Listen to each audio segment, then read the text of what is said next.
Chapter 404. Luo Nan felt like a dog. Xie Junping and his group didn't show up when he needed them. But when it was the most awkward time, they danced around happily.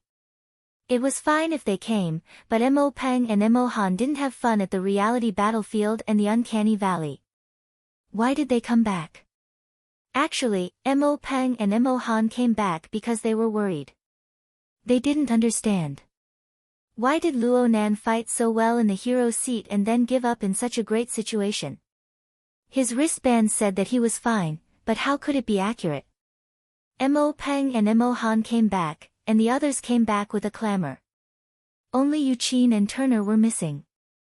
Those two were probably embarrassed by Yu Zheng's actions and deliberately hid. But who could compare to Luo Nan in embarrassment? His intimate actions with cat eyes were completely seen by that bastard Xie Junping.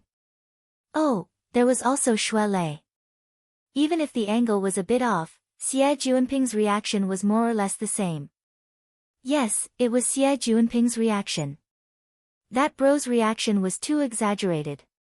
Not only was he stunned at the door, he actually wanted to turn around and walk out.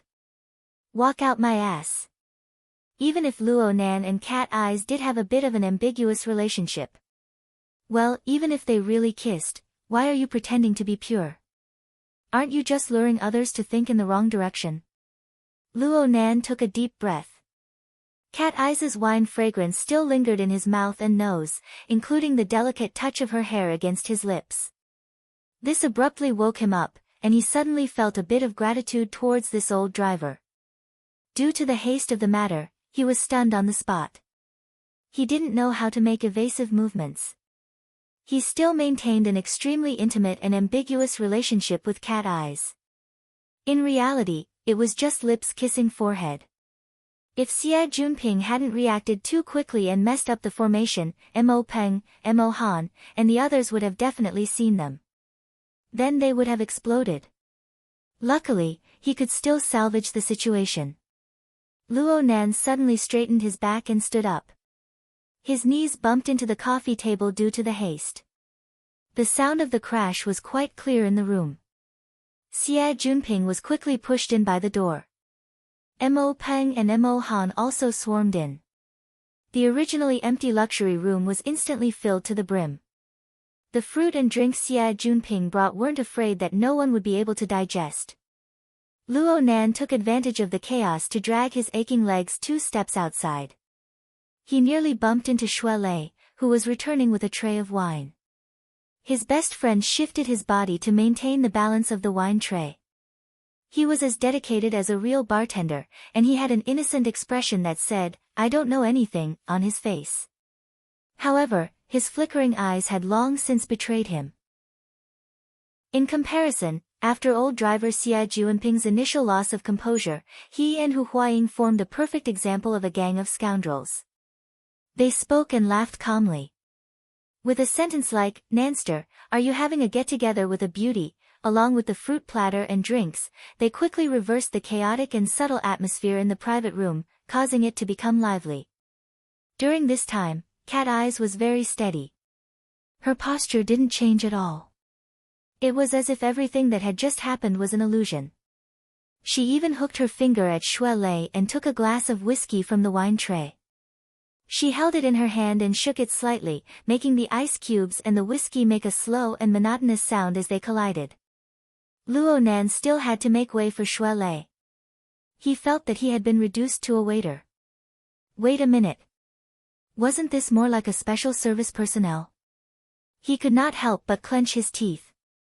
He was embarrassed, but also angry. If Cat Eyes wasn't afraid, then what the hell was he afraid of? At this time, the majority of the people who had rushed in had their gazes fall on the sofa corner. They were already unable to see the situation. Cat Eyes sat alone on the sofa's main seat, while Luo Nan and Xue Lei stood together. There was a certain distance between the two. If one were to forcefully say that there was, then it would probably be that Cat Eyes' makeup and actions were extremely mature and charming. It caused several young men and women to stare stupidly. Then, the gazes of a portion of people were attracted by the alcohol set that Xue Lei was carrying. Tong Hui of the Gray combo hit the nail on the head with a single sentence, the Adelberg classic. Wow! You guys actually opened the original whiskey. The alcohol content of this whiskey was over 60%, and the taste was quite strong.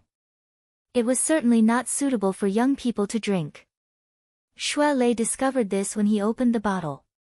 He rushed to express, "I'm not drinking it. Whoever wants to drink it can have it." Luo Nan felt his mouth go dry at this time. Perhaps it was because of his guilty conscience, but he felt that Cat Eye's breath lingered on his lips. He saw that the amber alcohol was soaked in ice cubes. It looked quite thirst-quenching, and the smell was quite strong. Luo Nan grabbed a glass and drank it in passing. Holy crap! Tong Hui was immediately shocked. Luo Nan also realized that there was a problem. The alcohol entered his throat.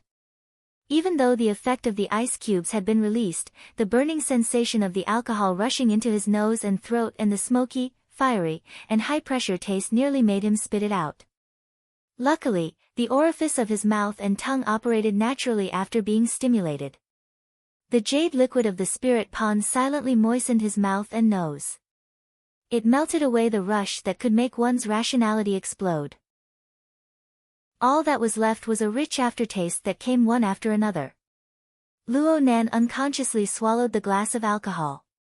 Luo Nan didn't know how to appreciate alcohol. He was already quite satisfied that he didn't make a fool of himself on the spot. What truly surprised him was that the orifice of his mouth and tongue had this kind of effect. Even so, he absolutely wouldn't take a second sip. Luo Nan had never had such close contact with alcohol in his 16 years of life, aside from the alcohol stove. After the alcohol entered his stomach, it was as if a fire had been ignited in his entire body. It burned his entire body hot. The restlessness that had just been suppressed seemed to swell up once more. It wasn't that he wanted to do anything. He just felt that there were many ideas that were meaningless. He looked at Cat Eyes. He turned his head to look at the calm and composed beauty on the sofa. He chuckled, feeling that he was right. Mo Peng shouted loudly, "Nanster, you're secretly drinking alcohol." Luo Nan rolled his eyes at him. "I'm thirsty for drinking in broad daylight." For the sake of proof, he simply poured the remaining ice cubes in the glass into his mouth. He chewed a few times and swallowed it all. This method was truly bold. Mo Peng and the others felt a chill in their hearts when they saw it.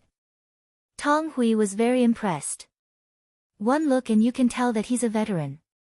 Back then, I also drank it in one gulp and then I directly sprayed it on my dad's face. Don't tell me that drinking ice cubes can suppress it. It looked like he really wanted to go home and try it out. Luo Nan observed a moment of silence for him. This brother certainly didn't have the orifice of his mouth and tongue or the ability to transform the jade liquid of the spirit pond. Hopefully, the dual stimulation of alcohol and ice cubes wouldn't cause him to doubt his life. After this interruption, the direction was completely crooked. The awkward atmosphere was pretty much dispelled. Luo Nan's state of mind grew more and more natural. He once again took on the responsibility of being the host and introduced everyone. Xie Junping and Hu Huaying were both seniors of Acumen College. They were older than Mo Peng and the others by 5 or 6 years. They were able to lower their statuses, so they were easy to blend in. Luo Nan had only met Sissy Du Yong. Luo Nan had only met him once, so he could only give a simple introduction. However, Tian Chi was here. A month ago, Du Yong was still the president of the Mystic Arts Research Society. Though he had abdicated his position without much glory, Tian Chi, a basic member of the society, was still worth giving everyone an additional introduction. On the other hand, Cat Eye's identity was a bit more difficult to deal with. She had been sitting on the sofa all this time. She had a smile that wasn't a smile. She wasn't close, but she wasn't far. Plus, there was the problem of her name. It was a bit strange to introduce her. Dance teacher. The group of boys and girls were quite confused. This didn't fit in with Luo Nan's circle. Papercut had just returned with Tian-si not too long ago. He didn't even have the time to greet Cat Eyes. As the etiquette teacher, Papercut took it upon himself to block the bullet. He even pulled Tian-si along with him. Didn't you say that you've recently become interested in the mystic arts? Aside from the school society your little brother is in, there are actually some interest societies, hobbyist societies, and the like in society. For example, we are all like-minded people who gather together. Cat Eyes is a senior member of this society. You can get closer to her in the future. Tian-si didn't open her mouth after returning to the room, but most of her gaze fell on the sofa corner. Half of it was given to Luo Nan, and the other half was given to Cat Eyes. She was suddenly seen through by Papercut, and her mind panicked. However, she was quick-witted in the end. She immediately had the awareness to act as a shield. She immediately walked forward, bowed, and extended her hand across the short table. Hello Sister Cat Eyes. I'm Tian-si. Please advise me in the future. Cat Eyes still hadn't gotten up from the sofa. She just extended her hand and lightly touched Tian-si's. She appeared a bit cold. I can't say advise you, but since you've entered this circle, there are opportunities to exchange experiences. Tian-si smiled warmly. I haven't officially joined yet. Is the day when you're involved with a certain person still far away? Tian-si was a bit startled. She locked gazes with Cat Eyes in the next moment. She only felt that her hair seemed misty, but it was actually cold, clear, and sharp. There was also a subtle implication that said, I understand everything. Her heart clenched a bit. She was actually stunned for a time. The two extremely beautiful women looked at each other across the short table. The scene was clearly extremely gorgeous, but under the dim lighting, the dark tones quietly played the leading role. There was an instant when the noisy room suddenly quieted down. Then it was covered up by Papercut's pretentious Shanghai laughter. Papercut had done quite well, but he had underestimated the power of the young's imagination. It's a bit weird. Mo Peng and Mo Han whispered to each other. Did you notice? Nanster seems to know only big sisters. Oh, maybe it's aunties. How heartbreaking. Luo Nan held back his laughter and glanced to the side. The current Cat Eyes was indeed decadent. Her flame-red lip makeup and her hairstyle that covered half of her cheeks were very flirtatious. Under the dim lighting, she appeared to be much older than Luo Nan, a 15 or 16-year-old student. Perhaps she really was twice his age. Strictly speaking, calling her auntie wasn't a big deal. But the young man's imagination was unleashed. It was a standard weapon of mass destruction. It was impossible to control. Mo Peng said, could it be an indecent relationship or an Azura field? Don't talk nonsense. Maybe they're just friends despite the difference in age. But the problem right now is that the girls Nanster is dating are all older than him. This trend isn't right. Why is it like this? I heard that little Nanster's family situation. What about my family? I'm talking about his birth parents. His parents aren't by his side. He misses them for a long time and so on. Maybe his Oedipus complex is a bit heavy. Searched to death. Luo Nan nearly crushed the empty glass in his hand. Can you two be any louder?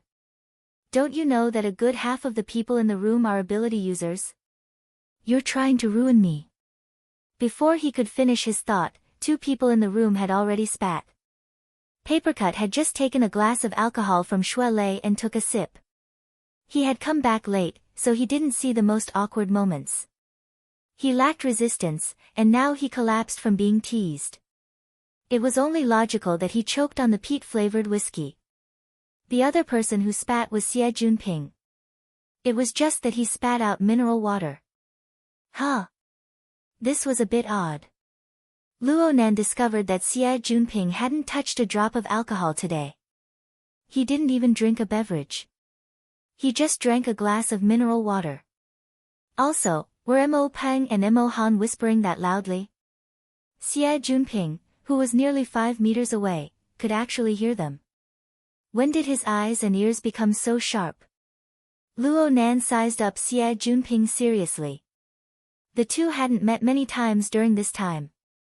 Luo Nan felt that Xie Junping had gotten a bit thinner, but his spirit wasn't bad.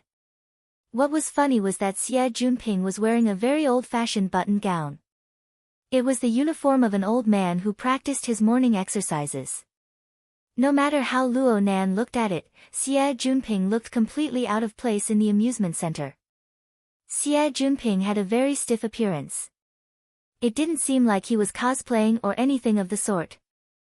Luo Nan thought back to the magical array and other elements that Luo Nan had mentioned before. The matter was quite odd, but it wasn't easy to ask about it. Then he saw Papercut's penetrating insight. People of the same age as Mo Peng and Mo Han shouldn't be placed together with Cat Eyes and the others. There were many topics that simply couldn't be discussed.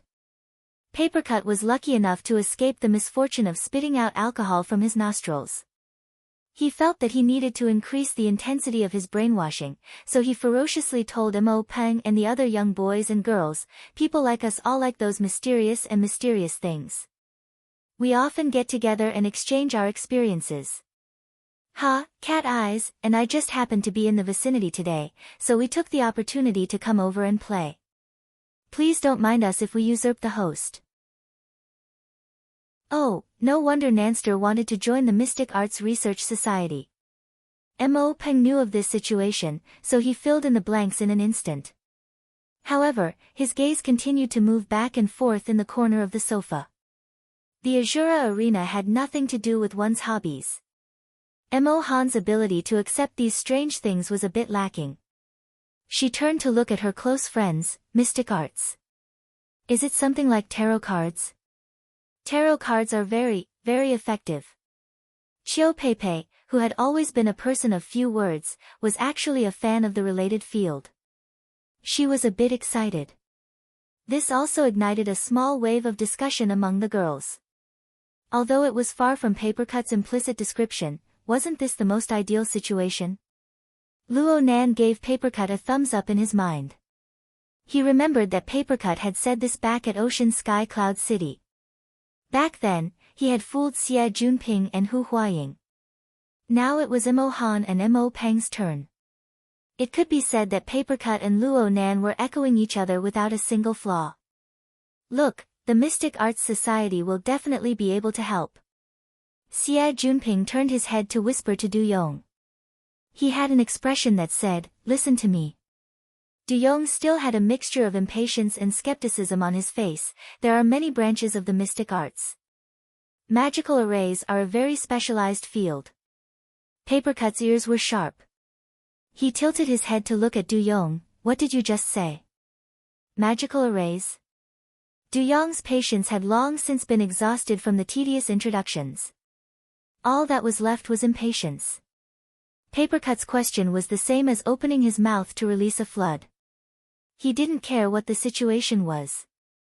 He just raised his voice and said, "Recently, old Xia and I were at a club. We made contact with a fellow practitioner. He expressed that he could guide us through the door, but there was a threshold of spiritual awakening that required the assistance of a magical array." His voice was sharp and soft. He spoke quickly, and the field he touched upon was mysterious. In the time it took to say a few words, the group of boys and girls were already confused. Chapter 405. Seeing this, Papercut gave Du Yong a meaningful glance. He wanted Du Yong to slow down. However, Papercut still did not understand Du Yong. This neurotic fellow was already on the verge of collapsing from all his hard work. He would not stop talking. Hu Huaying saw the problem and wanted to stop him, but in the end, she was unable to. This brother was completely stuck inside. He just treated everyone present as part of the Mystic Arts Society. He minded his own business and said, "Let me use the projector." He fiddled with his wristband and connected the data to the projector. A dazzling complex diagram appeared in the center of the room's gaming area. It was a combination-type magical array, and it looked quite complete. The magical array was roughly divided into 4 layers. The overall composition was a deep blue color, and the symbols at the key nodes were dark red and dark gold. The overall color of the array was restrained, but it was very gorgeous. Wow! Mo Peng and the others gasped in surprise. A neatly pieced together, a perfectly organized diagram. It possessed a very artistic feeling. Those special symbols, configurations, and connecting lines were filled with a mysterious beauty that seemed awesome even though they did not understand it. They did not understand Du Yong's theory, but they could feel the shock from it. Of course, it was more suitable for their imaginations. Du Yong grew more and more irritable when he saw this diagram. He fiercely waved his hand twice, warping the light and shadow of the magical array. It took a moment for it to return to normal. It's this damned format. Damn it. Luo Nan was quite sensitive when he heard the word format. He raised an eyebrow. It's not that format. It's the file format. Xie Junping knew what was bothering Luo Nan. He saw that his companion was unable to communicate normally, so he took the initiative to explain, the wristband doesn't support the file format of this design diagram. We can only enter read-only mode and look at the projection. However, the computer in the projector in the private room was fine, so we copied it and modified it. We didn't expect it to suddenly reset, so we didn't have time to save it. All our efforts were gone. However, even if we didn't save it, the verification itself had failed. He was in a terrible mood in the VIP room, but he calmed down when he arrived at Luo Nan's side. He even laughed at himself. Just a little bit more. Du Yong roared at Xie Junping, but his sharp and gentle voice didn't seem threatening at all. It's all your fault. You should have given up earlier. Why did you cancel the subscription? Xie Junping spoke to him kindly, you've already tried more than 10 times before. Do you remember what tutor said? If you make the same mistake 3 times, it will exceed the limits of rationality. You are full of dou qi after that. I think it's not wrong to ask you to calm down. It's rare to see Xie Junping reasoning with someone, Luo Nan snickered to himself, but Papercut came over and whispered, do you think of anything when you see this thing? Yes, something not so good. Luo Nan knew what Papercut was talking about. Last time at Fudong Main Street's Frost River Reality, it was also a magic array. It was also a member of Acumen College's Mystic Arts Research Society. His name was Huang something. Just like that, the forged human-faced arachnid became the experimental product of the Order of Justice. Luo Nan was still extremely sensitive to such matters. Luo Nan's gaze rested on the projection of the magic array. From the perspective of the mystic arts, Luo Nan didn't have much to say. At most, he had a bit of a basic concept. However, from the perspective of the operational structure of energy and information, he had a bit of a right to speak. He tried to straighten out the order laws and principles inside, and he started with the 3-level structure of formatting theory out of habit. He was entranced for a time. On the other side, Papercut directly asked Luo Nan, this magic array can be used immediately, right? What I mean is that you don't need to arrange and engrave it. You just need to use the light from the projector. Yes. This is what tutor meant. Du Yong nodded like he was pounding garlic. He was actually able to see this point with a single glance. Du Yong's confidence in Papercut and the society instantly rose. Did you hear that? Hey! Papercut wanted to talk privately with Luo Nan, but he saw that this bro was already entranced. Papercut could only give Luo Nan a light nudge, telling him not to rush into a domain that others could not understand. First figure out the surrounding information. Once you have a direction, you can talk about professional matters. This way, you don't have to worry too much. This was the advice of a veteran. Luo Nan was quite convinced. However, Luo Nan really did have a vague idea after sweeping a few glances, and it wasn't from formatting theory. It was a very rare situation. Luo Nan reluctantly glanced a few more times, temporarily turning his mind to the plane of reality. He inexplicably glanced over and saw that Cat Eyes had been tasting wine in the sandy corner all this time. She had poured an unknown number of cups. Cat Eyes is in a bad mood. I can tell that she's in a bad mood. Let's not bother her for now. Papercut indicated for the two of them to go first. He felt that Luo Nan wasn't paying attention, so he repeated the information he got from Du Yong. Only then did he laugh. It's a very familiar situation, right? Luo Nan nodded. Papercut wasn't present at the time. He must have read the operation briefing in detail afterward. And the main source of information for this briefing was Luo Nan. Of course, he wouldn't forget. It's exactly the same as last time. Are you talking about the order of justice? It shouldn't be. If it's the order of justice, the inner magic ring will certainly show an extremely clear balance or imbalance. It's quite easy to recognize. I learned a bit after the event. It seems that the technique of forming a magic array through projection has spread over the past 2 years. Many orders are doing this. Then, Luo Nan felt that the direction was a bit chaotic. I currently have a direction. The main structure of this magic array is quite complete.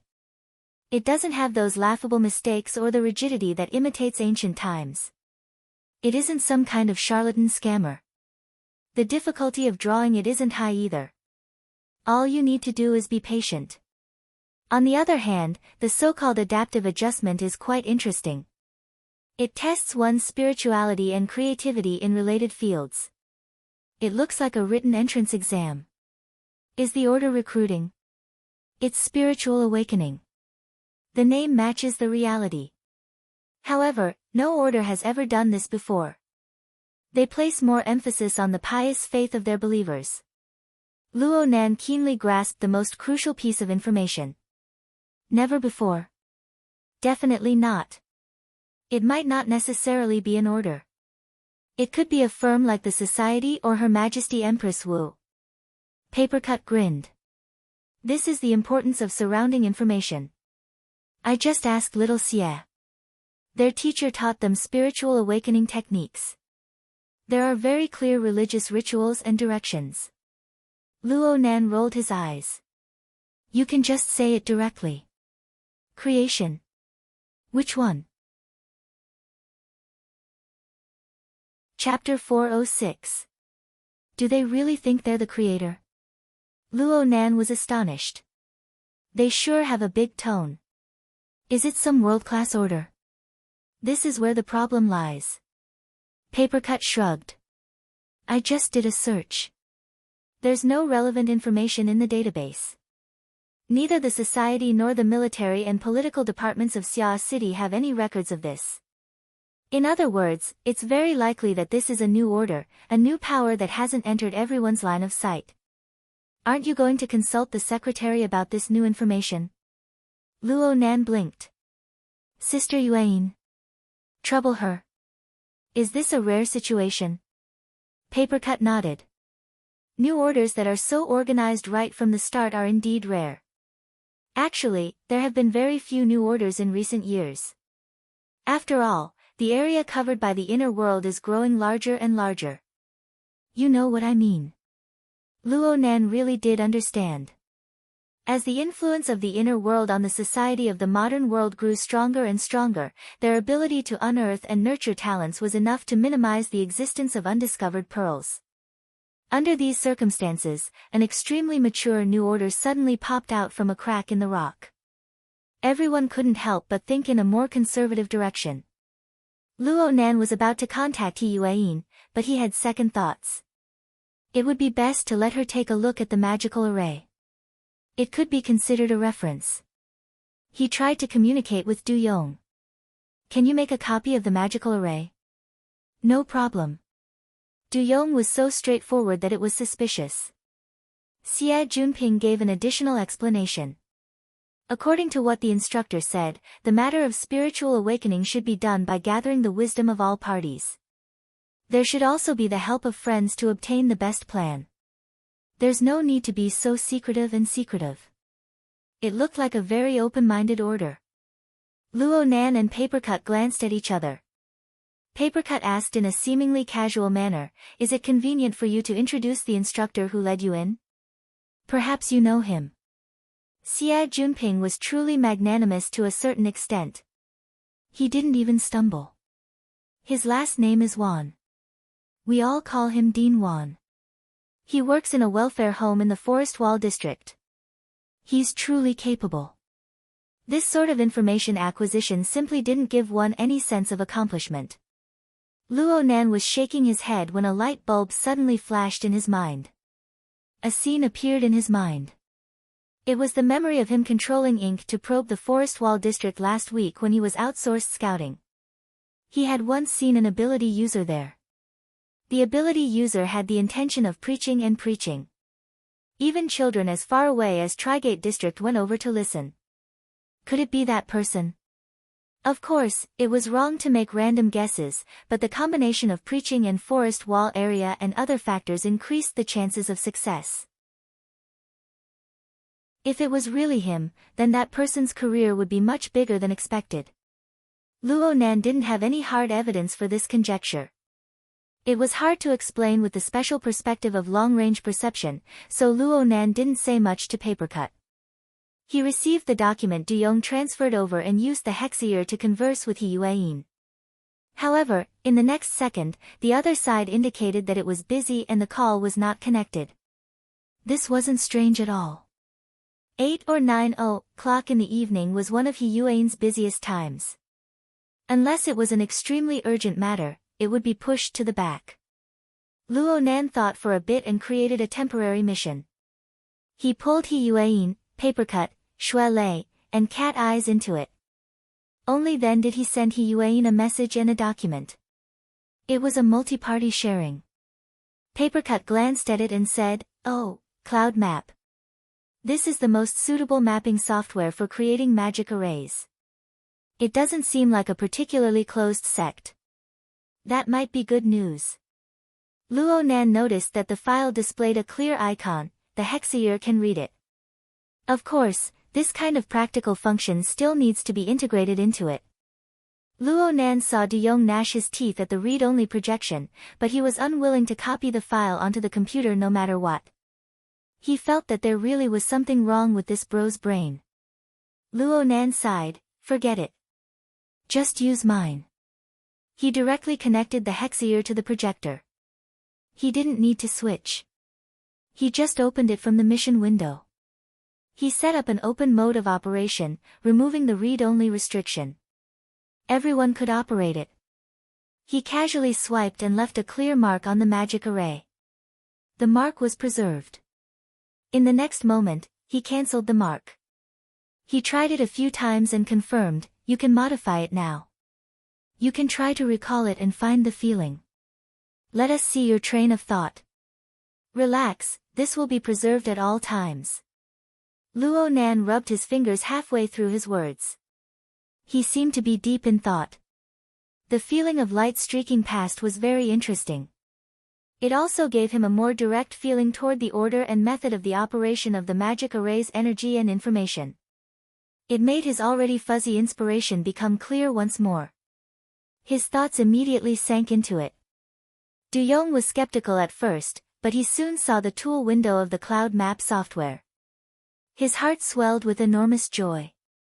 He was just about to operate it when he saw Mo Han and a few other girls trying to operate it out of curiosity.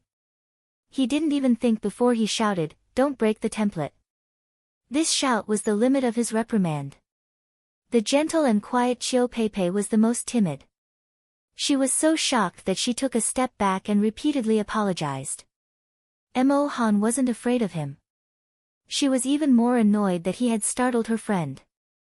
She said disdainfully, "There's a rollback operation." "What are you afraid of?" Du Yong was truly shocked by his terrible memory. He shook his head over and over.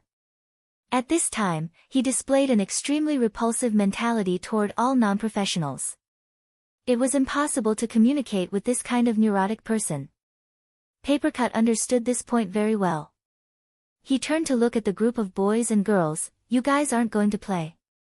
We professionals. Enthusiasts can discuss it here." Mo Han looked at him with wide eyes. Hey. Are you guys trying to clear the place and drive people away? Papercut obviously wouldn't bicker with a little girl. He turned to ask Luo Nan, how about we change locations first? He felt that things like data migration couldn't be simpler with the Hexier. He could also logically separate people. Many things would be easier to talk about. But when he turned his gaze over, he saw that Luo Nan was staring at the magic array without looking away. Luo Nan turned a deaf ear to Papercut's suggestion. Papercut could only bump Luo Nan again helplessly. Huh? Oh, hold on. It wasn't easy for Luo Nan to come out this time.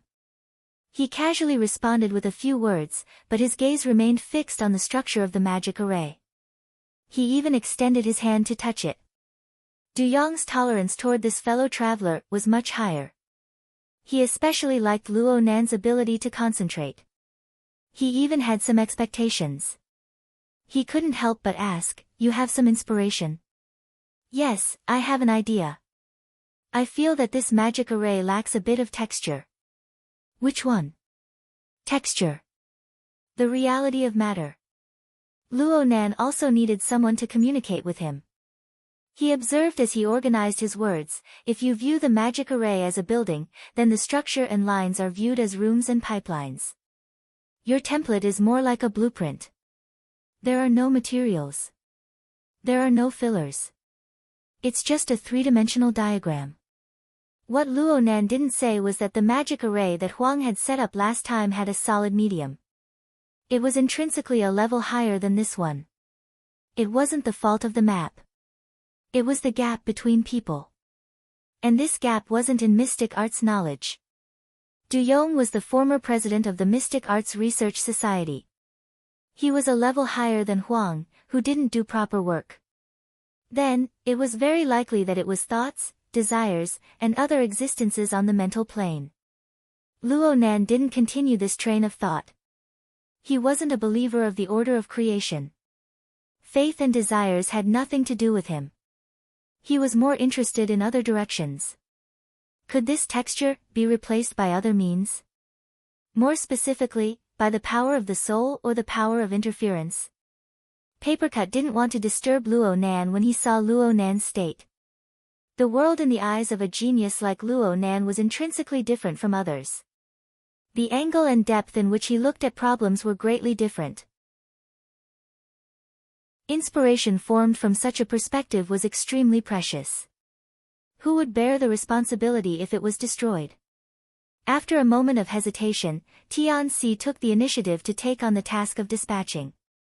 How about we go play in Area A for a while? Junior Luo Nan clearly isn't doing his job as a host.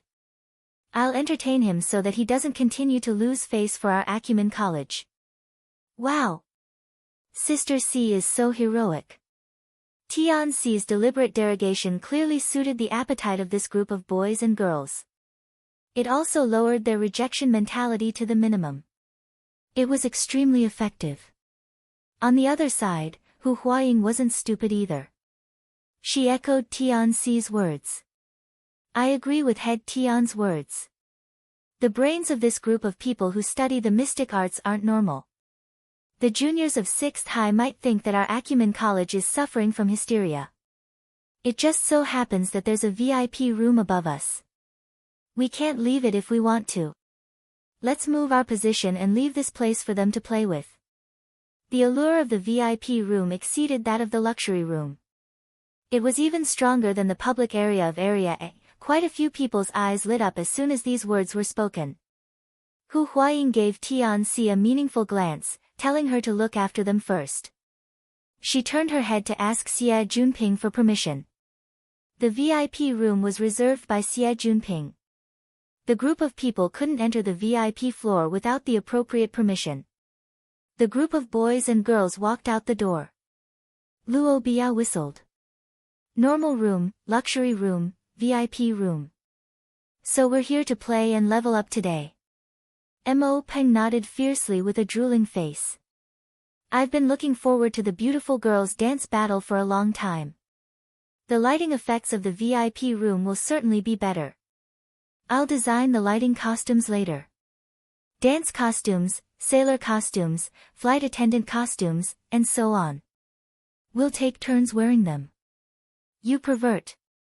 Wan Zihue kicked him. Mo Peng laughed and suddenly pulled open the door to escape.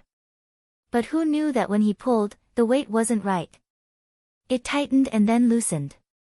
Mo Peng used the wrong amount of strength. His body staggered and fell backward, crashing into Luo Biao. The door was pulled open as well. Someone from outside fell head first into the room and fell face first into the mud. Huh? Who's? Yu Zheng. Though the figure fell to the ground, he was still recognized when he struggled to get up. At this time, Yu Zheng was wearing a set of external equipment that had anti-collision functions. It didn't hurt, but he was in a sorry state. Yu Zheng was having all sorts of trouble tonight. He had just crawled out of vomit when he fell face first into the mud. His chin had collided with the smooth floor, hurting his mouth, teeth, and tongue. A bellyful of evil fire rushed to his head. He crawled up and shoved Mo Peng. Motherfucker, what the hell are you doing? Mo Peng was a bit embarrassed at first, but his expression immediately changed when he was scolded directly in the face. As for that push, it didn't really matter. He wanted to scold back, but he had more confidence in the end. He sneered and said, I wanted to ask you. How does it feel to be F***ked by a hand cannon in all kinds of positions? Yu Zheng's face turned pale, then purple. The only thread of reason in his brain suddenly snapped. He cursed again and swung his fist, smashing it towards Mo Peng's face. Things had happened hastily. Everyone was relying on instinct. Mo Peng was a bit plump, but he was a stout and nimble fatty. He had been smashed on the reality battlefield all year round, so his reaction speed was above that of a normal person. At this distance, he lowered his body and didn't use his fists or feet. He directly went for a headbutt. His round head, along with the sharp and angular tactical helmet, struck between Yu Zheng's chest and abdomen. The impact wasn't small. Yu Zheng's drunkenness hadn't dissipated yet, so he nearly vomited again after this collision. What was even worse was that his balance had been lost. Last time, he fell forward, and this time, he fell backward. Fortunately, there was a place to lean on behind him. When he tripped, his shoulder hit someone's chest and the back of his head collided with something that was soft but not hard. Then, he heard a stifled muffled cry. Zhu Maoxuan's indistinct and hoarse cursing echoed in his ears. Fuck. Zhu Maoxuan was lying on the ground. He was also a bit stunned. It was reasonable to say that Yu Zheng causing a ruckus was advantageous to him. In any case, they were all students of 6th High and companions who had come together. If they really did cause a ruckus, the ones who would be making a fool of themselves would be that group of people. He could watch from the sidelines and taunt them a few times to take advantage of them. This was one of the best results he could think of. Even if Yu Zheng hadn't caused a ruckus, he would have urged him on from the back. But how did things suddenly turn out like this? After a brief moment of confusion, the feelings on his face and body finally had a realistic explanation. Yu Zheng was on top of him, and sticky juice had splashed all over his face. The large cup of juice had even smashed into his head. Of course, the most painful part was the bridge of his nose. The back of Yu Zheng's head had smashed into it, and the bitter and fishy taste had mixed in with the juice and flowed into his mouth. It was clear that he had seen blood. Zhu Maoxuan could have dodged it. The elite society under his command appeared as a combat society most of the time. His skills were quite good. But the problem was that there were far too many people following behind him. There were 2 waiters carrying wine and fruit trays, and there were also 2 friends of scoundrels that he had brought along for the sake of raising his aura. The 4 of them blocked him tightly. No matter how good his skills were, it was impossible for him to break through. Sure enough, he shouldn't have come. What should have been a relaxing and pleasant journey of face slapping had turned him into the spearhead. That fellow Zhu Ling was not on the same path as him. That was why he had fallen into such a plight. It must be known that this was Frost River Reality Area A. It was one of the most densely populated areas in all of Xia City. This was especially true since this was Cloud City Water Village, a large residential area. The people who came and went were players from the surrounding colleges and high schools. They overlapped greatly with his life circle. He fell here with his 4 limbs facing the sky. His nose was overflowing with blood, and juice was splashed all over his face. There seemed to be flashing lights all around him. There was no need for tomorrow. Tonight, his dignified appearance would be spread to every major college forum. This was Zhu Maoxuan's final rational thought. In the next moment, whatever face-slapping plan he had completely collapsed. Zhu Maoxuan roared as he pushed away Yu Zheng, who was still in a stupefied state. He struggled to get up and casually picked up the large cup of juice beside him. Disregarding everything else, he smashed it towards the most densely populated area in front of him. "I'll chop you bastards to pieces." A muffled crash rang out, followed by the screams of a girl. Chapter 407. The matter had undoubtedly blown up. In a short few minutes, the parties involved, waiters, police, doctors, and a large number of onlookers filled Area A of Frost River Reality to the point that not even a drop of water could trickle through. Qiu Peipei had already been sent to the hospital for treatment. Mo Han and Ruan Zihue had also gone to the hospital to take care of her. The remaining people continued to confront each other in the luxury room. It had to be said that the police were not slow. After the incident at Frost River Reality, the government's level of control over public occasions had risen by at least 2 levels. Fortunately, if they had been a bit slower, Zhu Maoxuan would have probably been sent to the hospital on a stretcher assembled by multifunctional robots. After confirming who the main culprit was, Shui Lei punched him to the ground. He still couldn't straighten his back. The terrifying spasms of his internal organs transmitted the negative effects to his brain through his nervous system. It made Zhu Maoxuan want to vomit and feel dizzy. However, no injuries could be seen on the surface. Because there were too many onlookers and quite a few people involved, the dispatched police did not take the group away from the scene. Instead, they rushed to the room to understand the situation. The police's inquiry was very simple. They were not interested in complicated grudges. After all, this was just a relatively ordinary public security dispute. The surveillance was very complete, so it was not difficult to make a judgment. Because the hospital's injury examination results had not yet come out, the dispatched police routinely left the social authority numbers of the parties involved. They informed both sides of the process of mediation and civil prosecution. Then, they informed them of the location and time limit for the injury examination. The dispatched police process was completed. Next, Mo Peng, Shui Lei, Yu Zheng, and Zhu Maoxuan had to go to the police station to make statements. Zhu Maoxuan was fine. He was already an adult and had the ability to act. As for the other 3, they had to notify their guardians according to the rules. All of a sudden, the faces of the 3 turned ugly. Mo Peng and Shui Lei were simply worried about being reprimanded by their parents.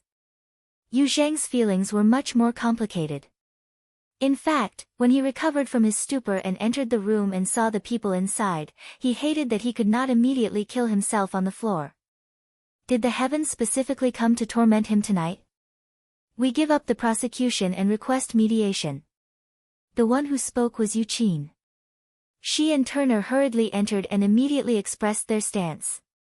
At the same time, they took out their guardian's electronic authorization. I am the younger sister of the party involved, Yu Zheng. My father already knows of this matter. This is our stance. Yu Zheng blankly looked over. There was no effective response. Seeing her brother in a daze, Yu Qin was both angry and annoyed. But in terms of cool-headedness, she was 10 times stronger than her brother. She could already see Xie Junping and Hu Huaying standing by Luo Nan's side with dark faces. In fact, the majority of her stated attitude was directed at these 2 masters. Wuyue Pharmaceutical Company could not afford to offend the Xie family and the Hu family. They were even more unwilling to give their peers a reason to talk about them and expose their flaws.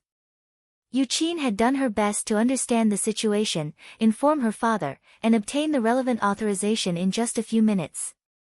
Unfortunately, from the looks of the current situation, the effects were minimal. Yuqin didn't take the initiative to talk nonsense. After making her stand clear, she stood with her brother and helped him tidy up his appearance. She took the opportunity to observe the situation in the room.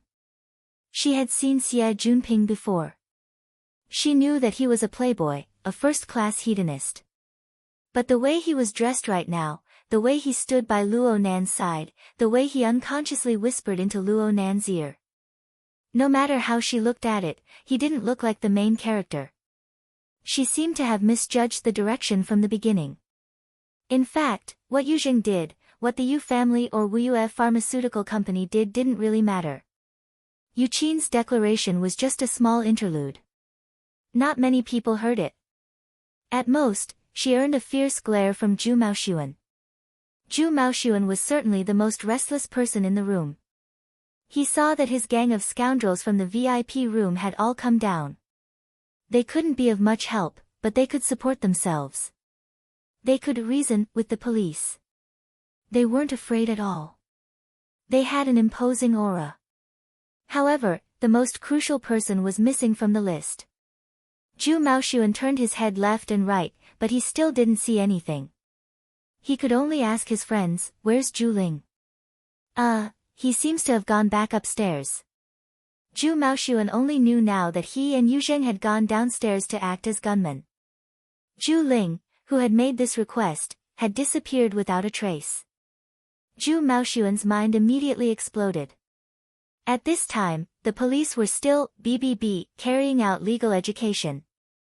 Zhu Maoxuan's anger rose to his head when he heard this. He suddenly kicked over the high-back chair beside him. "Give this nonsense to a fucking lawyer. I want to examine my injuries right now." Ugh! Zhu Maoxuan's movements were large, and his already spasming internal organs gave him an even worse experience. His body bent like a prawn. Gastric acid sprayed out, burning his throat painfully. His tears and snot also choked out. Xue Lei, the one who had done this, didn't even bother to glance at him. He obediently accepted the police's questioning. His attitude was more than 10 times stronger. At most, he was a bit worried because he had invited his parents. Xie Junping and Hu Huaying stood up at this time. They were Acumen College's student council officials. They didn't lack connections, and they were experienced in negotiating with the police. They could be considered good doctors after a long illness. They were the best candidates to handle this kind of matter. In addition, there was Tian Si, an expert in communication. She checked for any gaps and filled in any gaps. It seemed that everything was developing in their favor. As for the ability users in the room, they exchanged glances with each other. It was quite awkward. Indeed, they were all gathered inside the room. They studied the magical array, drank, and so on. There was a certain distance between them and the conflict zone at the entrance.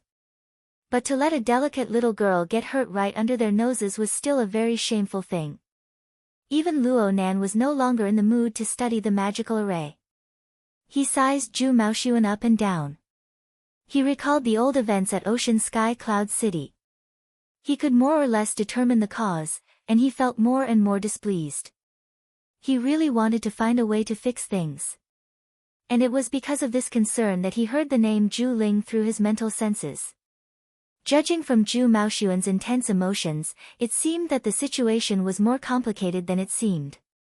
Actually, Luo Nan didn't need to think about the current situation. However, he hadn't been of any use at all in the beginning, and it seemed that there wasn't much use for him in the future. It made him feel uncomfortable. Luo Nan's mind spun a few times, and he seized the opportunity to pull Xie Junping over. He asked, "Who's Zhu Ling?" "Zhu Ling?" Xie Junping shook his head. "I've never heard of him. He's not in this circle." Is he a relative of Zhu Maoshuan? Why don't you ask and see? Luo Nan activated his living starry sky senses as he spoke, bringing the entire aurora cloud into the range of his senses. At this time, there should be about 10,000 people stationed in Aurora Cloud Capital. Sorting out the tracks of thousands of people would have been a painful process in the past. But right now, Luo Nan had an initial grasp of the warning senses of a closed system. It was much easier for him to divide them according to the level of threat. What he sensed was rather subtle. The strongest reaction of malice came from Zhu Maoshuan not too far away. Luo Nan should have discovered this a long time ago. It was just that although this person's evil intent was strong, his body didn't possess any extraordinary strength. The stimulation was very weak. Plus, Luo Nan had been immersed in the study of magical arrays, so he had unconsciously overlooked this. From this, it could be seen that the alertness of a closed system, in a passive state, could very likely ignore a considerable amount of information. He had to pay attention to this in the future. Luo Nan continued to comb through the information. It didn't take much effort before he found 2 targets. However, it was not a malicious reaction. It was not even from Frost River reality, but from a higher level. What attracted Luo Nan was undoubtedly the special reflection of these 2 in the living starry sky. Ability user. And one of the ability users was quite extraordinary. There was a clear distortion to the surrounding starry sky. It was as if it was being burned by incorporeal smoke. If Luo Nan had observed it 2 days earlier, he would have only been able to see a gloomy and blurry nebula without the aid of the telescope. Making a preliminary judgment from this standard, this was already a B-rank ability user. There was another rather interesting point. Although there was a difference in strength between these 2 people, when comparing the constellation structures of the 2, there were quite a few similarities. Moreover, Luo Nan was quite familiar with it. An upright tetrahedron. A burner. It was not strange to see 2 burners in Xia City. The society's statistics showed that there were over 300 of them. Most of them were in the military. A small portion belonged to Quantum Corporation. They were out for a stroll and a meal. It was quite normal to bump into them in Cloud City Water Village. These 2 people didn't seem to have anything to do with the conflict below. Luo Nan didn't feel any element of malice from them. The living starry sky indicated that he didn't have any connection with these 2 people in any real sense. Luo Nan didn't want to complicate matters. He carefully examined the burner that he suspected to be a B-rank ability user. The strength it displayed was quite astonishing. Although its format of fire was restrained, its pressure had already penetrated the depths of the mental plane. In the general sense of the 3 levels, 1 region, and 1 realm, it should have touched upon the edge of the abyss region. It would have been fine if this was compared to the mentally enhanced side, but everyone knew that burners were all fleshly enhanced. To be able to obtain this kind of result as an assistant section master meant that he was already on the same level as the Years of Truth Fairchild. Did Xia City have a burner of this level? He Yueyin had explained the relevant information to Luo Nan, but he had no recollection of it. Out of caution, Luo Nan controlled his soul strength to maintain a distance from the material plane. He gave up on observing the burner's true appearance to avoid being captured. That would be awkward. Luo Nan memorized the location and removed his senses. He didn't discover anything else after that. It seemed that this was indeed an exception. However, the appearance of a B-rank burner required his companions to be notified. This was to avoid sudden events affecting them. This was experience, and it was also a principle. He Yueyin and the others had been emphasizing similar requirements in their lectures for some time now. Luo Nan immediately published this information in the temporary mission window. There's a suspected B-rank burner and a C-rank burner. The 2 should be together. Their location is above Frost River reality. Chapter 408. It was common knowledge that extraordinaries had yet to appear within the burner community.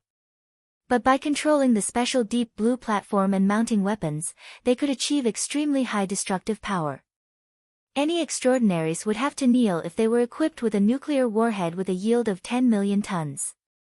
Luo Nan knew this, but he didn't think about it. He was reminded by Papercut and suddenly had a new train of thought. B+ rank burners. I remember Sister Yueyin saying that they all hold the rank of general. Yeah. There are some people with real power who control quite a bit of the special forces of the field army. For example, the coastal defense force closest to Xia City, where Secretary He's father worked and where Crag Burst was a part of, has a special combat brigade. The commander of that brigade is a high-ranking major general called Tian Bang. He's a pretty awesome character. Tian Bang? Yeah. He has the same surname as that senior of yours, but he shouldn't be related. He's an orphan. He participated in the Deep Blue Platform project since he was young and underwent deep remodeling. Of course, this is internal information. It only circulates in the inner world. Luo Nan nodded. I understand. If an orphan or a young child participated in the remodeling of burners, it would be hard for people not to suspect the lower limits of the government and the military. This was undoubtedly something that those in power did their utmost to avoid. Is this person Tian Bang? The coastal defense base isn't that far from Xia City. It's hard to say. I haven't seen him yet. I just heard that he floats on the sea all year round, taking turns to fight with the marine mutants. He's an extremely powerful combat type. TSK, this is troublesome. Papercut's brows furrowed tightly as he spoke. The branch's intelligence department didn't react to such a powerful person entering Xia City. It doesn't seem like he came in fair and square. Really? Luo Nan was quite calm. It didn't matter if it was Tian Bang or not. He definitely didn't have any ill intentions. Let's contact Secretary. It's best if we ask her father if he knows anything. If it really is Tian Bang, then this is quite a taboo. Luo Nan tried to contact He Yueyin, then he shrugged. He still couldn't contact He Yueyin. He could only leave a message explaining the latest situation and his judgment.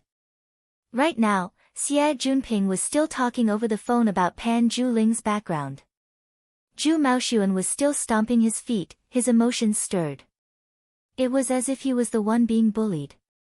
Only Mo Peng and Luo Biao were able to exchange a few curses with him.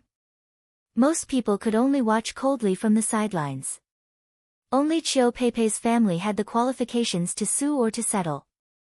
Luo Nan and the others could only act as parties and witnesses, providing testimony. Going back and forth like this, he felt more and more bored. Papercut was really worried that Luo Nan wouldn't be able to take it and cause more trouble. He pulled Luo Nan to the corner of the sofa, talking as they walked. This is why many people don't like the secular world. When it came down to it, there were a bunch of rules. The more people he knew, the more restrictions there were. Look at Lei Zi, that punch was really cool, but it's going to take a long time. He might even have to go to court. Luo Nan sat down on the sofa. This time, Luo Nan paid more attention to Cat Eyes. Papercut was between him and Cat Eyes. Brother Papercut, how do you usually handle things? Me? In the middle of the night, he sent a bunch of paper dolls to his house for a party. Yeah, that's about it. Luo Nan felt that Luo Nan's expression was certainly very peculiar right now. Papercut chuckled, with supernatural powers, how could I still strictly follow the logic of the secular world? Unless this world has enough power to counter us. On the sofa, Cat Eyes gently swirled her wine glass and cast a sidelong glance. You're sick. Papercut didn't get angry. I'm just saying, right? Also, put yourself in the shoes of others. If you use abnormal logic to deal with others, others will use abnormal logic to deal with you. We're in Xia City, so it's a bit better. Look at Red Fox. He was eradicating evil and eliminating evil, but what happened to him in the end? Sometimes, I really want to be controlled by someone. I want to follow a set of rules and live a peaceful life. Headquarters might have been able to do it in the past. Unfortunately, it's impossible to count on those bastards right now. Luo Nan handed over a fruit platter as a form of consolation. He asked casually, how many ability users are like you guys? Papercut picked up a few apple slices. What do you mean by, like you guys? Luo Nan thought for a moment and said, you guys have a proper job in society, earn money to support yourself, and follow the rules of the secular world most of the time. Of the ability users he knew, Cat Eyes taught dancing, Papercut had his own craft store, Octopus and Mr. White were doctors, Mr. Giant Arm ran a dojo, and Her Majesty Empress Wu ran a firm. They were all very close to the secular world. However, there were also people like President Ouyang who wholeheartedly devoted themselves to research. There were also people like Bamboo Pole who were more of a homebody and only served his peers. Crag Burst and Red Fox didn't have stable jobs either, but their days were still quite comfortable. Just like this, the inner world and the secular world converged and separated. It was complicated and interwoven. Many times, it was impossible to grasp the corresponding pulse. It was very vexing. Papercut opened his mouth to answer, but he suddenly remembered that he still had a mission tonight. He turned his head with a smile and said to Cat Eyes, how about you explain it a bit? Cat Eyes' expression didn't change. She poured the peat-flavored wine down her throat. She sneered leisurely, but she was disinclined to pay attention to him. Papercut didn't insist. He shrugged and said, this is the way of the world. The barrier between ability users and secular society is indeed getting thinner and thinner. There are people who oppose this trend. There are people who approve of it. There are people who let nature take its course. Xia City has fewer rules and regulations. There are many people who let nature take its course. But in other cities, there are quite a few people who are very passionate about infiltrating. They want to realize the era of ability users. There are also some people who are very determined to maintain their distance and maintain their bloodline. It was unknown which sentence aroused her interest, but Cat Eyes downed the wine in her cup in one gulp. She suddenly spoke, actually, they're all the same. The faction of people above people. Luo Nan understood in an instant, so they feel that they're higher than normal people? Misophobia, or the desire to dominate. Cat Eyes laughed to herself as she spoke. She cast a sidelong glance at Luo Nan, for example, a certain someone. Boss. Boss Luo. What do you think? This topic was off topic. Plus, it didn't seem like an inquiry. It seemed more like sarcasm. Luo Nan didn't want to answer, nor did he feel the need to. Xia Junping just so happened to finish making a round of phone calls. He walked over and said, Nanster, I got some information. That Zhu Ling is the son of Zhu Maoxuan's uncle. He joined the military many years ago. Recently, he was transferred from the City Defense Army to the Coastal Defense Army. He's already a lieutenant colonel. I heard he's a burner. Burner? The Coastal Defense Army? Luo Nan and Papercut locked gazes. They immediately thought of the two people upstairs. No matter how many burners there were in Xia City, no matter how many talents there were in the Coastal Defense Army, they couldn't just randomly pick a B+ rank big shot, right? It's 80% likely. This damn luck. Who is it? Xia Junping didn't want to quarrel with that bro Zhu Maoxuan. He sat on the sofa, leaned back, and groaned. Only now did he show a bit of the elegant demeanor of a hedonistic young master from before. Luo Nan observed a bit through the perspective of the living starry sky. He felt that Xia Junping's constellation projection really did have some subtle changes. However, the most important thing right now was to investigate the person suspected to be Tian Bang. Luo Nan didn't have any enmity right now, but if a grudge were to form because of his relationship with Zhu Maoxuan and Zhu Ling, then it would be a headache to deal with it. Luo Nan was just about to go investigate when a voice rang out from the door. Everyone had sharp ears and eyes. They heard the voice over there, Tian Si. You're here too. Perfect. Call everyone over. Let's discuss how to deal with this. Who was this? The voice was a bit familiar, but what left a deeper impression was the arrogant and bossy attitude. At first, one would think that a big boss like President Ouyang or Her Majesty Empress Wu had personally come. Luo Nan really didn't remember who it was for the time being, but Xie Junping, who had just relaxed, suddenly sat up straight. What's he doing here? In any case, he doesn't come with good intentions. This bro will seize the opportunity to put on a show or two. I'm afraid Tian-si won't be able to handle it. As he spoke, Xie Junping hastily got up and walked over. Luo Nan and Papercut glanced at each other. Luo Nan split a bit of attention to quickly confirm the other's identity: Chen Weikan, the vice president of the Student Council of Acumen College, the president of the Mutual Assistance Association. He had an elite face, but it was hard to have a good impression of this fellow. Right now, Chen Weikan was wearing a casual suit. It didn't quite match the atmosphere of Frost River reality. However, his posture was tall and straight. His every movement was very stylish. He really did attract the attention of others when he walked in through the door. However, if he were to maintain this posture and walk into the crowd, it was hard to say whether or not the loyal Xue Lei would give him an iron fist. Chen Weikan didn't pay attention to Xue Lei. It could be said that he didn't pay attention to anyone. He was just a bit dissatisfied with Tian-si, who stood there stiffly. Tian-si wasn't as quick-witted as usual, but he didn't say much. He just waved his hand and strengthened his body language. At the same time, he used his wristband to talk to someone else. I also hope that Frost River reality can deal with this in a timely manner. I don't want the existence of some black sheep to affect the good reputation of the students. Alright, Manager Ian. You'll be here soon, right? Alright, we'll talk when you arrive. Chen Weikan let out a light breath and his expression relaxed a bit. He turned his eyes and saw that Tian-si was still standing there. He was a bit surprised. Everyone has been summoned. Everyone is here. The police officer is here too. What's the point of summoning? Xie Junping walked closer and said with a chuckle, Vice President Chen, it's rare to see you come to a place like Frost River reality. Which honored guest are you entertaining? Chen Weizan's gaze swept across Xie Junping's face. There was no emotion. There was no hostility. It was more like he was ignoring Xie Junping.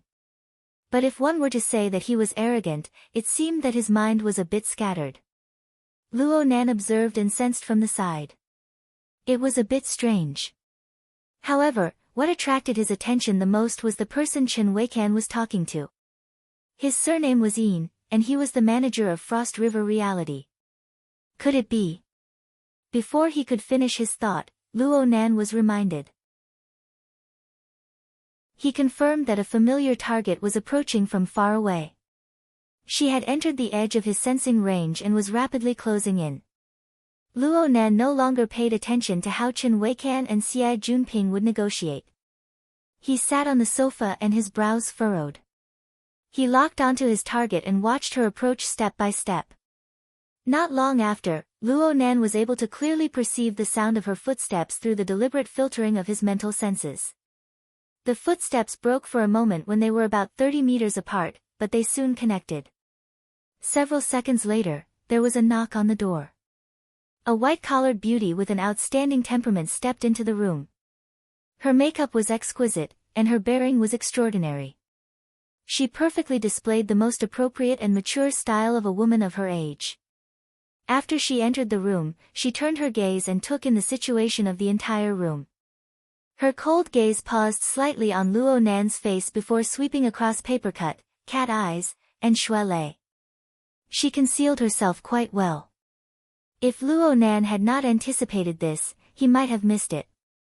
This kind of directionality meant that they were both in the same trade or enemies. There was no other possibility. Sure enough, it was Yin Luo. Luo Nan was baffled. Why wasn't this sister holed up at home and properly serving the human-faced arachnid's avatar? What was she doing out here? Luo Nan's thoughts were extinguished, and his heart sank without the slightest warning. Well, that wasn't right. The signs existed, and they clearly appeared above the living starry sky. At this moment, the B+ rank burner in the Long Willow Pavilion, who was several hundred meters away, suddenly surged with hostility. He pointed in the direction of the room and locked onto his target. Chapter 409. From Luo Nan's perspective, the other party's hostility was obvious. She had locked onto her target and would make a move in an instant. However, due to the gap in perception, the other people in the luxurious room did not react. Overall, the atmosphere was still very calm. Yin Luo. Papercut recognized Yin Luo. Yin Li's identity in the inner world was semi-public. After all, the Frost River Waterway project relied on Frost River reality to exist. It was a multifaceted collaboration. There needed to be a person overseeing the project to make everyone feel at ease. Papercut knew, but he did not take the initiative to greet her. He could see that Yin Luo was not in a good mood. His gaze swept across the room, and the smile on his face, which could still be considered professional, was about to disappear. Papercut chuckled, "She seems to have a problem with you." Luo Nan grunted. He was not surprised. From Yin Li's perspective, Luo Nan could be considered the main culprit behind all the turmoil at the Frost River Reality flagship store on Fudong Main Street. It started with him. He catalyzed the escalation of conflicts. In the end, the gold-sucking pool with a daily revenue of over 10 million became a bottomless pit that needed to be renovated. It had yet to recover to this day. Other people might not know the twists and turns, but how could Yin Luo, the vice-ablatum of the Blood Flame Order, not know? Luo Nan had seen her through the Wraith sign at least 2 or 3 times recently. She had expressed her grievances during the high-level meetings of the Blood Flame Order. The depth of her grievances could be seen. Now that she saw Luo Nan again and gave him trouble, Yin Luo did not immediately lose her temper. This showed that she had cultivated herself well. Luo Nan did not have the time to understand Yin Li's thoughts. He leaned back on the sofa. His eyes looked empty, but they were actually transparent. The focus of his attention jumped from the B+ rank burner to Yin Luo, and then to the human-faced arachnid avatar that accompanied Yin Luo. After all, this fellow truly belonged to him. Right now, the Wraith sign was habitually hiding at the border between the Abyss region and the Polar domain. This was a domain that 99% of ability users would find hard to reach. No one but Luo Nan could detect the Wraith sign in the room. The Wraith sign was like a greedy beast. Its 6 pupils circulated with colorful light as it instinctively searched the area for a target it could eat. As his level of power increased, the average emotional turbid flow was no longer attractive to the Wraith sign. Ordinary aptitude users were nothing to him. Apart from the fact that their instincts to devour their own kind still existed, their diet was getting narrower and narrower. It was precisely because of this that the Blood Flame Order's members were so moved by the hunting of the wing-hand vampire bats this morning. Soon, the Wraith sign searched the vicinity of the luxurious room. It didn't have the guts to touch its true master, Luo Nan. The rest of the ability users didn't enter its eyes. From this point of view, the current Wraith sign was a picky eater. It wouldn't eat it rashly. It was extremely easy to raise. It was also a street sweeper that devoured the avatars of other faced spiders. Its contribution to society had skyrocketed. Luo Nan laughed involuntarily when his thoughts reached this point. But soon, he was unable to laugh. B+ rank burners were already extremely profound on the spiritual plane. When their hostility manifested, the pressure was even greater. At this time, they had already entered the Abyss region and continued to explore deeper, searching level by level. Yes, search, that's right. Luo Nan finally understood. It was a bit far-fetched to say that the B+ rank burner was targeting Yin Luo. After all, Yin Luo was a famous character in both the mortal world and the inner world. A suspected important member of the military actually wanted to set up a trap to target her. There were many aspects that didn't make sense. But if the factor of the human-faced arachnid was added, the relevant reason instantly became sufficient. After all, the human-faced arachnid was the most dangerous darksider life form that the military and political departments of Xia City had joined hands to obliterate. This reason alone was enough to suppress everything else. Luo Nan saw a wisp of fiery smoke continue to spiral upwards. The abyss region wasn't enough. It continued to go deeper, gradually approaching the boundary between the abyss region and the polar region. The most terrifying thing was the aura of life within the fiery smoke. It was a faint wisp, but its foundation was strong. It was like the fragrance of meat. The fragrance rose in spirals after being roasted by the smoke and fire. The human-faced arachnid hadn't been found yet, but this idiot, driven by instinct, was gradually unable to restrain himself from the fragrance of meat that drifted over. It became quite restless. If Luo Nan's thoughts hadn't intervened in time, this idiot would have probably charged over in delight. Then it would fall head first into the trap. Now the situation was clear. This was a trap. A trap targeted at Yin Luo, targeted at the human-faced arachnid, and even targeted at the Blood Flame Order. Chen Weikan was the bait of the real world. He had lured Yin Luo over. The B+ rank burner was the hunter. He specialized in targeting the human-faced arachnid. He had used a technique to lure it. These two might not be the only participants. The officer called Zhu Ling was most likely one of them.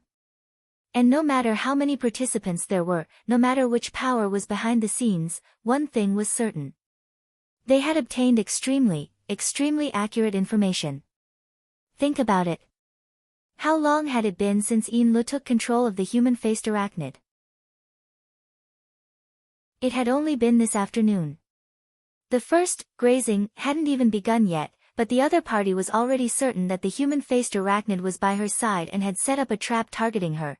This was the tempo of a traitor. The faces of the upper echelons of the Blood Flame Order instantly flashed in Luo Nan's mind. Unfortunately, his understanding of this group of people was still superficial over the past month. It was far too difficult to find the so-called traitor. He took a deep breath and steadied his mind. The B+ rank burner was not targeting Luo Nan, but his target was undoubtedly the Wraith sign.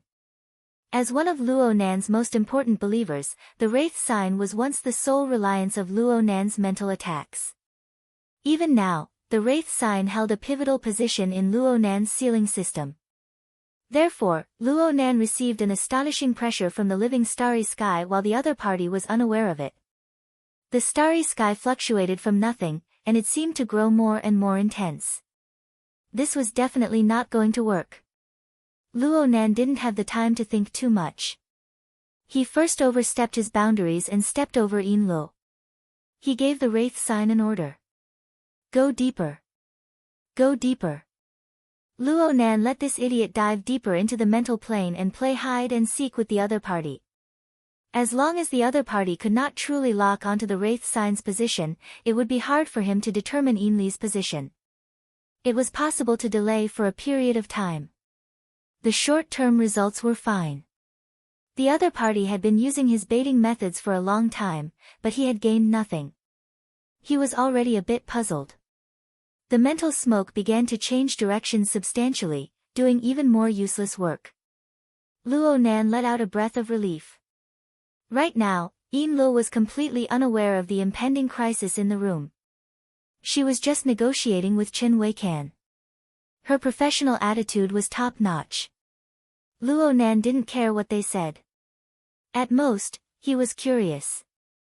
Was this fellow Chen Weikan purely a bait tool, or was he a participant with autonomous capabilities? Yes, let's let the details go for now. Driving the Wraith sign to temporarily hide in the polar domain was the only thing Luo Nan could do from a technical point of view. But this kind of hiding could not last long. Let alone others, even Yin Luo herself would panic if this continued for too long. The connection between the Wraith sign and Yin Luo was extremely weak when hidden in the polar domain. This could very well lead to new misunderstandings. Pfft! Who cares what misunderstandings she has? It would be smoother to consider things from his own perspective. Luo Nan's heart thumped. He had enough headaches lately because of the matter with the Wraith sign. It was said to fish in troubled waters. Perhaps this was an opportunity. If he could really take advantage of the chaos to retrieve the Wraith sign and throw the blame onto the military, then wouldn't it be the best course of action for him to stay out of the matter? Luo Nan couldn't help but ponder upon this thought. He was calculating how many resources he could use. His thoughts drifted, and he suddenly noticed the temporary mission window on the psychic wave network. There were only a few messages left, and he was suddenly stunned. Last time at Frost River Reality, it was more or less like this, right? He was even more selfless than this. He wholeheartedly wanted to save people, and then he messed things up and got out of hand. Right now he had Papercut, Cat Eyes, and Shui Lei by his side.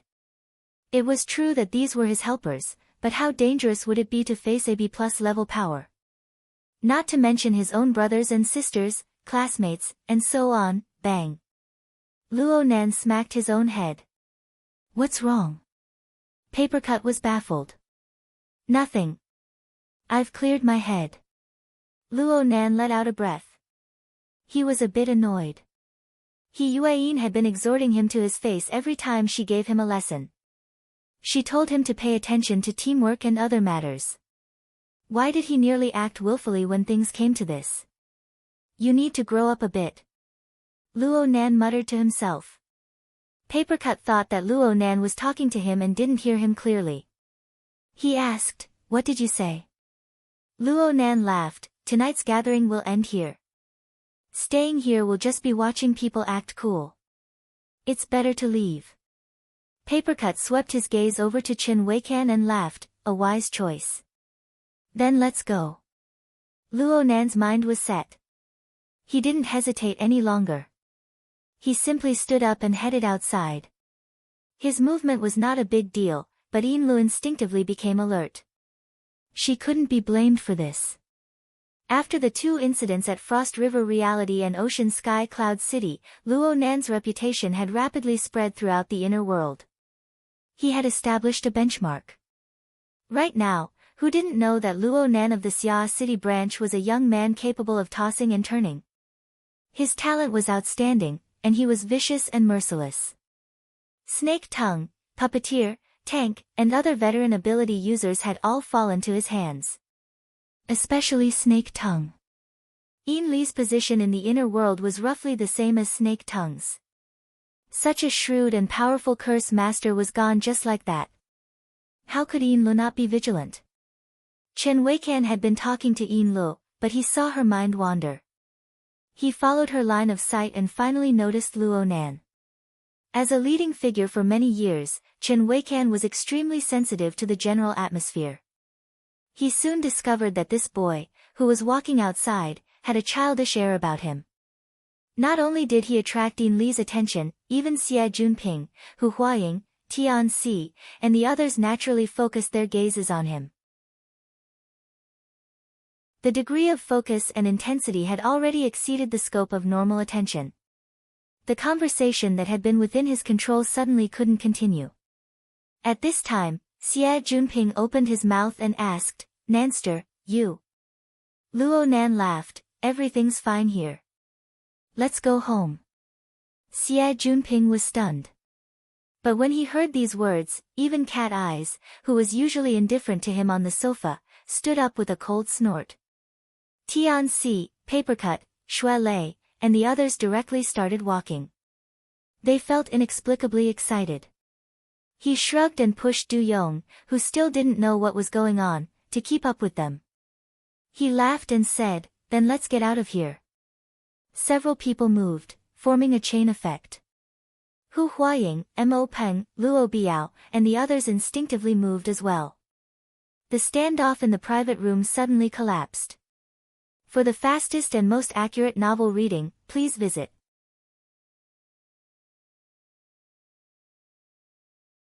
Chapter 410. The group of people didn't leave just like that. Some people, like Luo Nan, had already unloaded their peripheral equipment due to the haste of the incident just now. Others hadn't. Even if they wanted to leave, they had to finish their business. The room was in a mess. But no matter how chaotic it was, everything was in accordance with Luo Nan's will. It didn't matter what Chen Weikan said at this time. It was meaningless. Chen Weikan did not look too good. His failure to control the field was secondary. The most crucial problem was that his target, Yin Luo, had clearly been affected by Luo Nan. She was a bit absent-minded and probably had thoughts of leaving. Chen Weisan's thoughts spun rapidly and he decided to make some slight adjustments. He took advantage of the fact that Luo Nan had yet to leave the room to greet him. "Fellow student, I remember that you're also a student of our school. Regarding this matter, I think we should maintain close communication." Chen Weisan's memory could be considered excellent, but it was useless. In any case, Luo Nan had no intention of cooperating with this person. His gaze streaked across Chen Weisan's face, and he used his chin to point at Zhu Maoxuan, who was still accumulating rage points. Every injustice has its perpetrator, and every debt has its debtor. As long as we remember him, we don't care about anything else. You guys talk. F***ck. Zhu Maoxuan couldn't take the provocation. He stomped his feet and wanted to hit someone, but the police were right in front of him. His group of friends were afraid that he would suffer a loss, so they pulled him back one after another. Luo Nan was disinclined to pay attention to the farce over there. He walked straight over. Chen Weikan inexplicably moved his body to the side when faced with Luo Nan's gaze, giving him some space. However, it was difficult for him to correct himself. One figure after another followed, including Tianxi. This beautiful subordinate who had been working by his side for many years was gone. She walked past him expressionlessly. "You're playing this game too?" Chen Weikan felt an impulse and said in a commanding tone, "Tianxi, stay here." Just last weekend, when he spoke like this, Tianxi still showed the respect of a subordinate. Now, Tianxi was indeed reacting. She paused and turned sideways, as if by instinct. But in the next second, she retracted her gaze and completely ignored Chen Weikan, who was right in front of her. She pointed at the police officer who had not spoken for a long time. "Mr. Officer, have you gone through all the procedures?" "Yes. According to our previous agreement, as long as the relevant party issues an explanation, the guardian can wait until the injury examination is finalized before considering whether or not to notify the guardian." The police officer had been ignored for a long time. Finally, someone seriously asked for his opinion, and his attitude was very good. "Yes, as long as you remember to follow the police's request and provide a timely explanation, it'll be fine." "Thank you." Tianxi bowed politely and left. From start to finish, he didn't even look at Chen Weikan. Chen Weisan's face darkened visibly. He subconsciously raised his arm, wanting to do something, but with a bunch of people watching him, this embarrassing action was eventually controlled. Luo Nan was the first to go out, but he had a clear understanding of the events that occurred afterwards. He had a guess in his heart. Chen Weikan was more or less autonomous, but he seemed to know very little about the inner world. Perhaps he had just come into contact with this domain, or perhaps he had been on the fringes for many years, the latter was more likely. Looking at the connections, this trap targeted at Yin Luo and the human-faced arachnid was certainly organized. The possibility of him being from the military was higher. Chen Weisan's background was also closer to the military. Since that was the case, it was best to ask He Yueyin about the relevant questions. But up until now, there had been no reply from the temporary mission window. The sound of footsteps approached from behind, and Tianxi took 2 quick steps to catch up. Her attitude was different from the cold and aloof one in the room. She was a bit nervous right now. She called out, "Junior," but she probably felt that it wasn't too appropriate. She ended up cutting it short. Luo Nan's mind was like a clear mirror. He knew that it wasn't easy for Tianxi to decisively choose a side after years of resistance. Even though this kind of decisive choice was a bit too much. He didn't have any ill feelings toward Tianxi. Moreover, he felt a bit apologetic because of the matter at Ocean Sky Cloud City. He didn't want Tianxi to be overly worried and fearful, so he turned his head and smiled to comfort her. Then he thought of Chen Weisan's position in the school. He was afraid that Chen Weikan would make things difficult for Tianxi later, so he said, "Senior sister, you're about to take the postgraduate exam. It's fine to let go of some school affairs." His words were simple, but Tianxi misunderstood. She immediately said, "I'll resign from my position in the Mutual Assistance Society when I get back." Holy crap! Luo Biao, who had followed them out, gasped in surprise. He couldn't help but move closer to Mo Peng's ear. "Hey, Nanster, you're a big shot now." Mo Peng had been stupefied for a long time. He was affected by the atmosphere back in the room, so he unconsciously followed them out. Now he came to a realization. Why was it that when Nanster moved, half the people in the room followed him? It must be known that practically everyone here was older than Luo Nan. Not to mention Tianxi, Xie Junping, and Hu Huaying were even cadres of the student council. Their family backgrounds were quite extraordinary. But these people all had Luo Nan as their axis. They naturally didn't have a trace of reluctance. This didn't make sense. Mo Peng was stupefied when Mo Han, who was accompanying Chiu Peipei, called, "Is everything alright over there?" No. Actually, Mo Peng didn't know whether or not this counted as an issue. Mo Han believed him. She just told him, "Yu Qin just asked me for Luo Nan's number. Is the police's judgment leaning more toward us?" Yeah. If you want it, then you want it. If you don't, then it'll be too late." Huh? Luo Nan heard the conversation between Mo Peng and the others clearly from up front. This gave him a reminder. He immediately discussed with Papercut in a low voice, "Mo Han and the others are still in the hospital. Take them away. Don't stay here any longer." Papercut was startled. He finally felt that Luo Nan wanted to leave. Aside from not wanting to cause trouble, there seemed to be some special considerations. "Is something the matter?"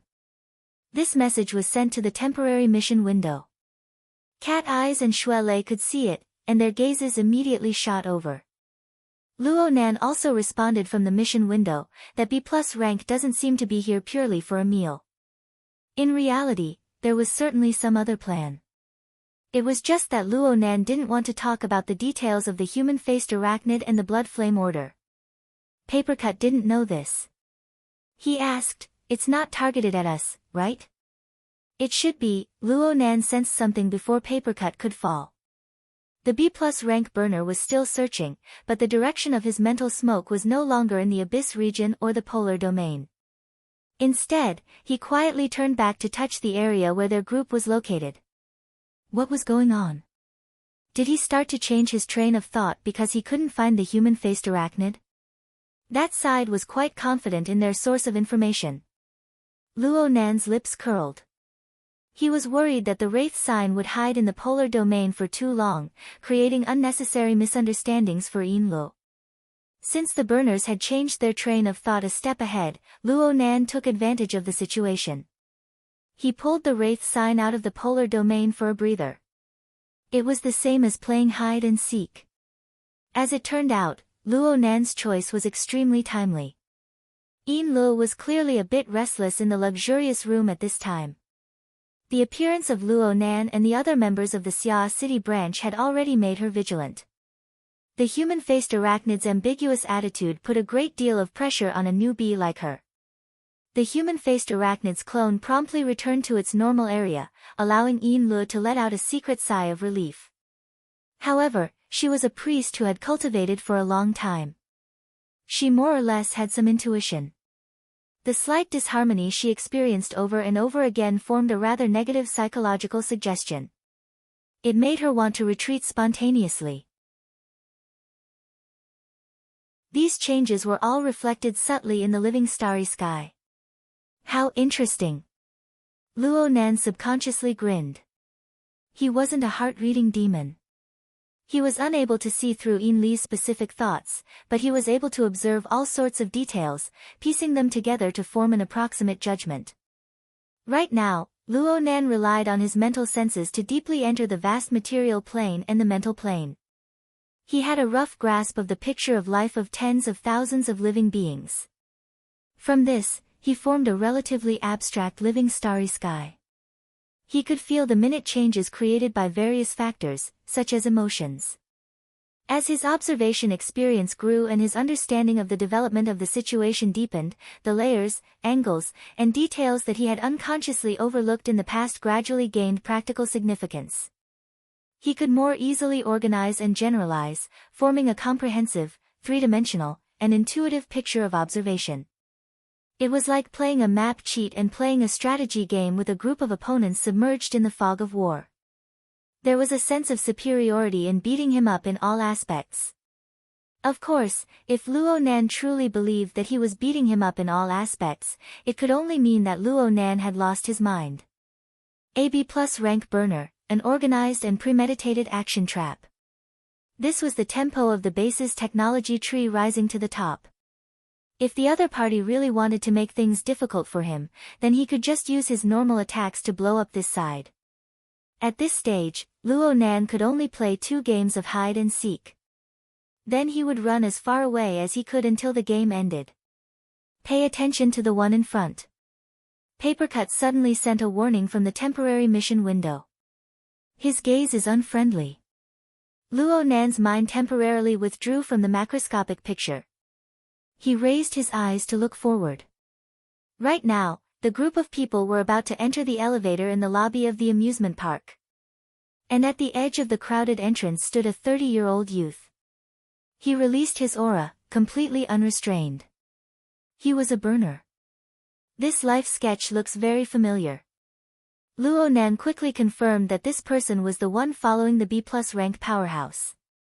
Perhaps it was because of the strong first impression, but this person's ramrod straight figure looked very much like a soldier, even though he was dressed in casual clothes. This person didn't avoid the gazes of Luo Nan and the others, but he didn't respond either. His gaze swept past their faces one by one, and he just watched quietly. He was like a relatively eye-catching passerby. It looks like he's counting heads. This person seems a bit inexperienced. He's a lackey. A few ability users were discussing in private when Xie Junping suddenly came over and whispered, "He's Zhu Ling. I just saw his photo. There's no mistake." Really? Luo Nan was a bit surprised, but he did see traces of a silhouette that was similar to Zhu Maoxuan's from this person's face. Zhu Ling didn't have that much of an evil aura compared to his cousin. However, his gaze was calm and straightforward. It made people a bit unhappy when they stared at him. The group of people still hadn't figured out how to deal with this when the mission window suddenly flickered and jumped. He Yueyin, who hadn't replied all this time, contacted them through instant messaging. Luo Nan and the others greeted her one after another, "Sister Yueyin." "Hello, Secretary." From the video, it could be seen that Yueyin was multitasking. She was contacting someone. Her brows were slightly furrowed, and she wasn't in a good mood. She hung up after several seconds and focused on this side. "Apologies, Mr. Luo. Apologies, everyone. I just saw this, but there's a matter that just so happens to be related to you." Without any pleasantries, Yueyin sent over an electronic file.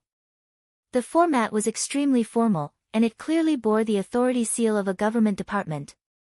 Yueyin explained further, the Xia City Police and military received a reliable tip that traces of the human-faced arachnid's clone were discovered in the vicinity of Cloud City Water Village. They decided to launch a search operation at the last minute. According to the agreement they reached with the society a month ago, they hope that the nearby members of the society will cooperate. It can't be. Xia City hasn't been swept clean yet. Shui Lei had confronted the human-faced arachnid head-on before. He had a deep impression of the formless and shadowless demon.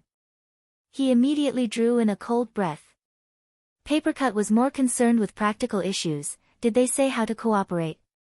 He Yuan opened the electronic file and indicated to Luo Nan and the others to look at the highlighted paragraphs. They demand that all members of the society within a radius of 15 kilometers, with the main building of Cloud City Water Village as the center, must report their current location and go to a designated location to record their privileges.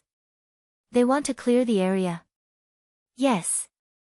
In principle, no ability user is allowed to stay within this area. After recording their privileges, the members who wish to participate must obey the commands of the military and police. The military and political departments and the society will give corresponding rewards. Those who don't wish to participate must quickly leave the scene to avoid the human-faced arachnids' invasion.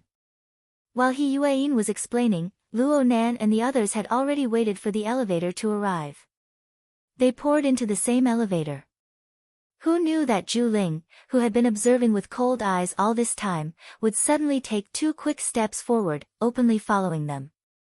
The gazes of several ability users gouged at Zhu Ling's face at the same time, but Zhu Ling pretended not to notice. Luo Nan sized up Zhu Ling a few times. At the same time, he sent a message through the mission window. This document was sent within 5 minutes, right? 4 minutes and 20 seconds ago. This job. Luo Nan gasped in surprise. He had gotten through all of Xia City's military and political departments in one afternoon.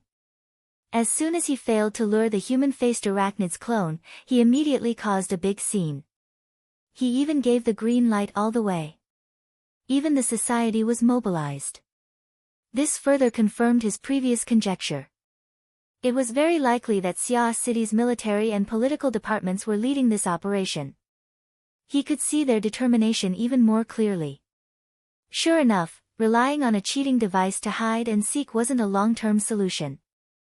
Leaving the battlefield as soon as possible was the wisest choice. However, the other side didn't want to let go so easily. Luo Nan gave Zhu Ling another glance. He wanted to probe deeper, but he was worried that Mo Peng and the others were present. He cast a glance at Papercut. Papercut understood tacitly. His fat face instantly revealed a pleasantly surprised smile. Hey. Little Ling, that's you, right?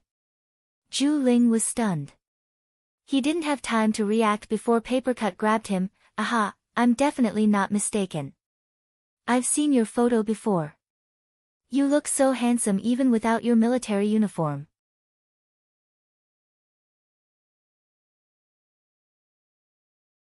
Chapter 411. In the elevator, no matter if it was Xie Junping who didn't understand, or Mo Peng, Robio, and the others who didn't know what was going on, they all felt their faces twitch when they saw Zhu Ling, a handsome man with a cold face, being crowned with the title of stupidly cute. The atmosphere was very subtle. Luo Nan was also doing his best to ensure that his facial muscles didn't go out of control. But he had already been named to help out, so he could only say hello.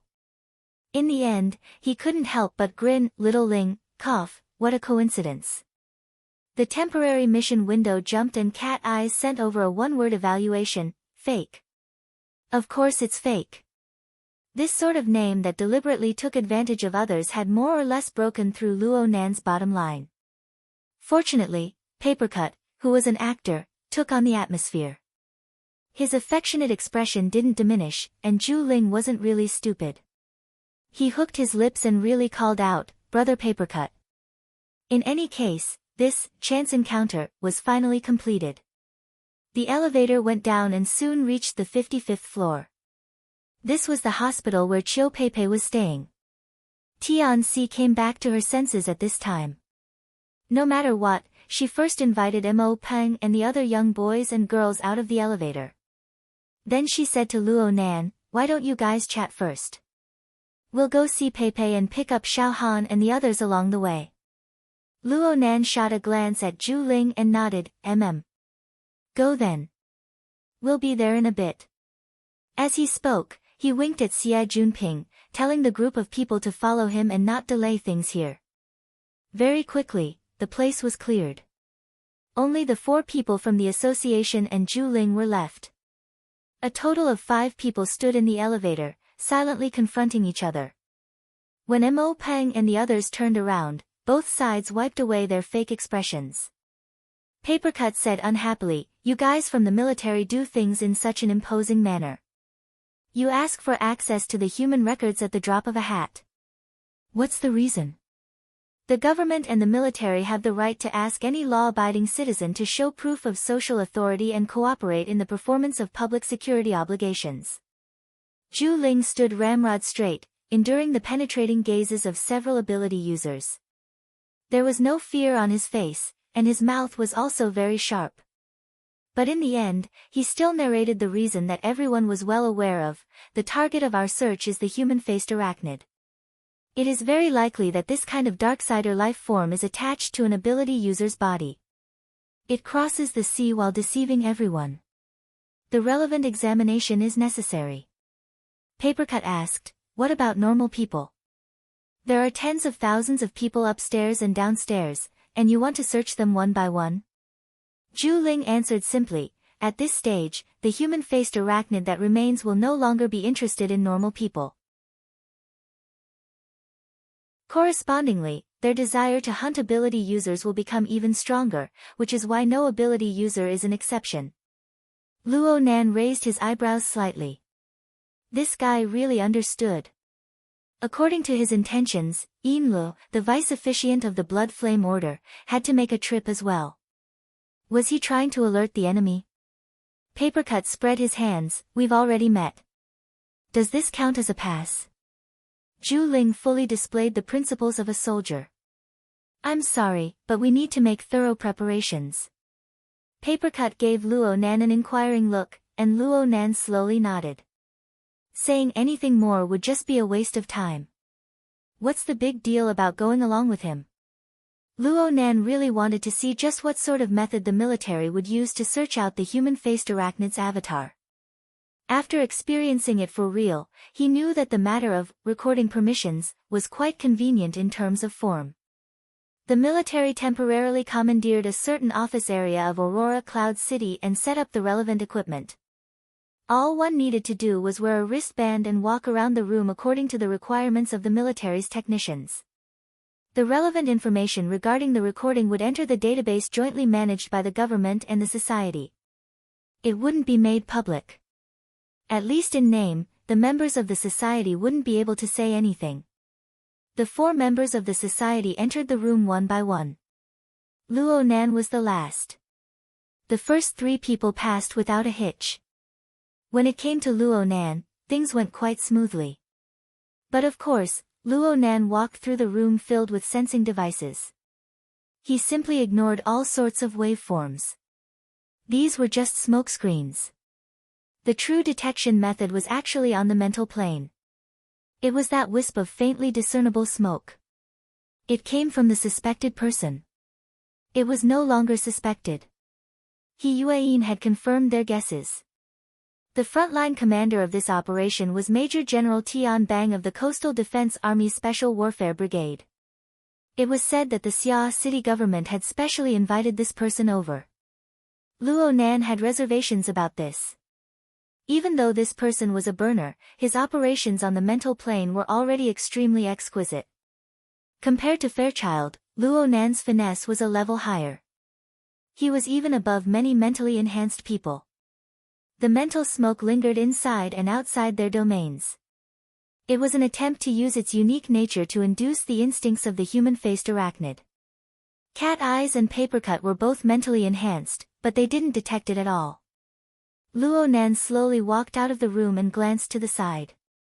There were fully armed deep blue walkers standing guard to the side. They were clearly in a state where they were ready to go. This posture wasn't too friendly. Perhaps it was because of this that Zhu Ling had been accompanying them in casual clothes to dilute the hostile atmosphere.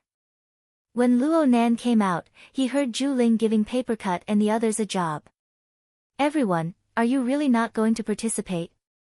The rewards for this operation are quite considerable." Papercut grunted and grunted in response. He simply pointed to Luo Nan when he saw him come out. "We'll listen to the boss."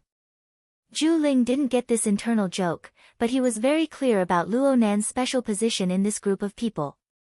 Even if he didn't know before, he now knew the things he needed to know after integrating the information he had access to. An extremely dangerous person who could control a mutant, who could use his power to replace the perpetual fortifications with an infrasonic array, and who could instantly turn an entire city district into a land of death. Of course he could be the boss. He had to be the boss. Zhu Ling immediately cast an inquiring gaze. Luo Nan hooked his lips. I won't be participating tonight. My first priority is to ensure that my family and friends are far away from danger. I hope the military can keep the situation under control. This is our duty. But it's still a pity that I missed an opportunity to fight shoulder to shoulder with Mr. Luo. Zhu Ling deliberately reached over and shook Luo Nan's hand. I'm very sorry. Mao Xuan, that idiot, had eyes but failed to recognize Mount Tai. I hope that Mr. Luo won't bother with him. Of course, I was also stupid at the time. No matter what Luo Nan thought, Zhu Ling's attitude was impeccable.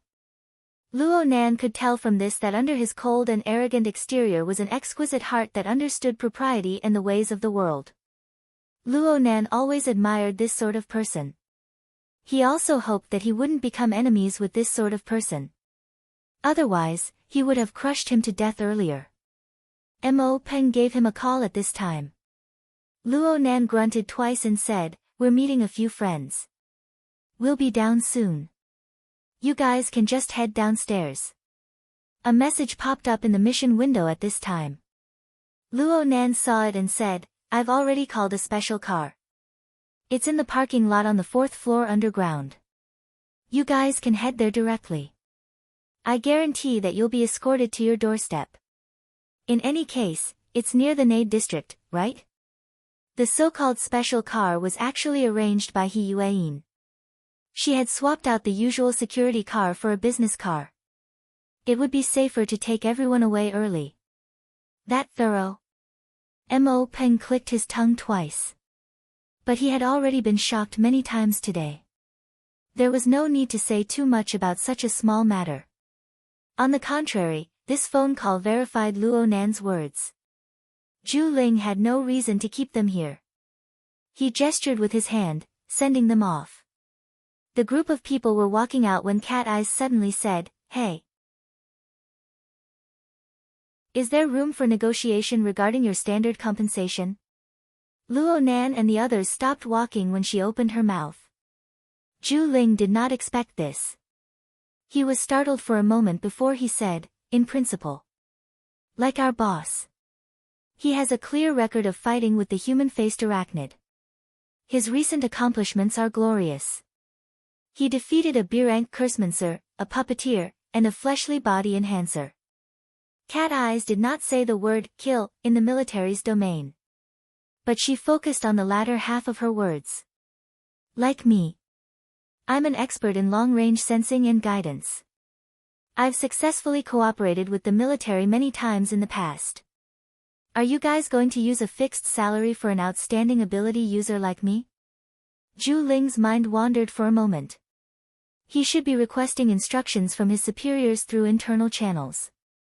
He spoke a second later, in order to avoid unnecessary links, the compensation is fixed. But if everyone participates in the operation and can make outstanding contributions, the relevant rewards will not be stingy. These have already been written into the document.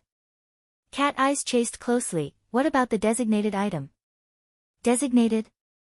I heard that the military's research and development of the long-range guidance platform is progressing quite well. They have already successfully manufactured a single soldier model. Can this be included in the scope of rewards or exchange? If it's possible, I can help out tonight. Hey, Cat Eyes! Papercut shouted. What's up?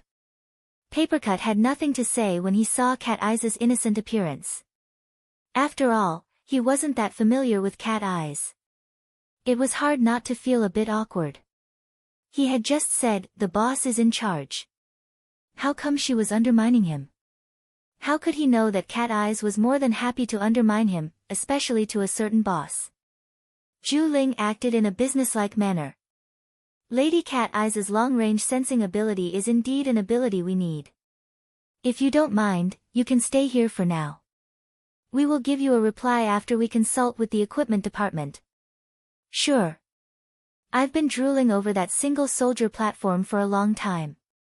I definitely won't miss the chance to get my hands on it. Cat Eyes giggled, but her gaze cut to Luo Nan's side. It was quite subtle. Then she turned to Zhu Ling. I'll say this in advance. I'm just a support job. I absolutely won't go to the front lines. We will arrange the most suitable position for every ability user.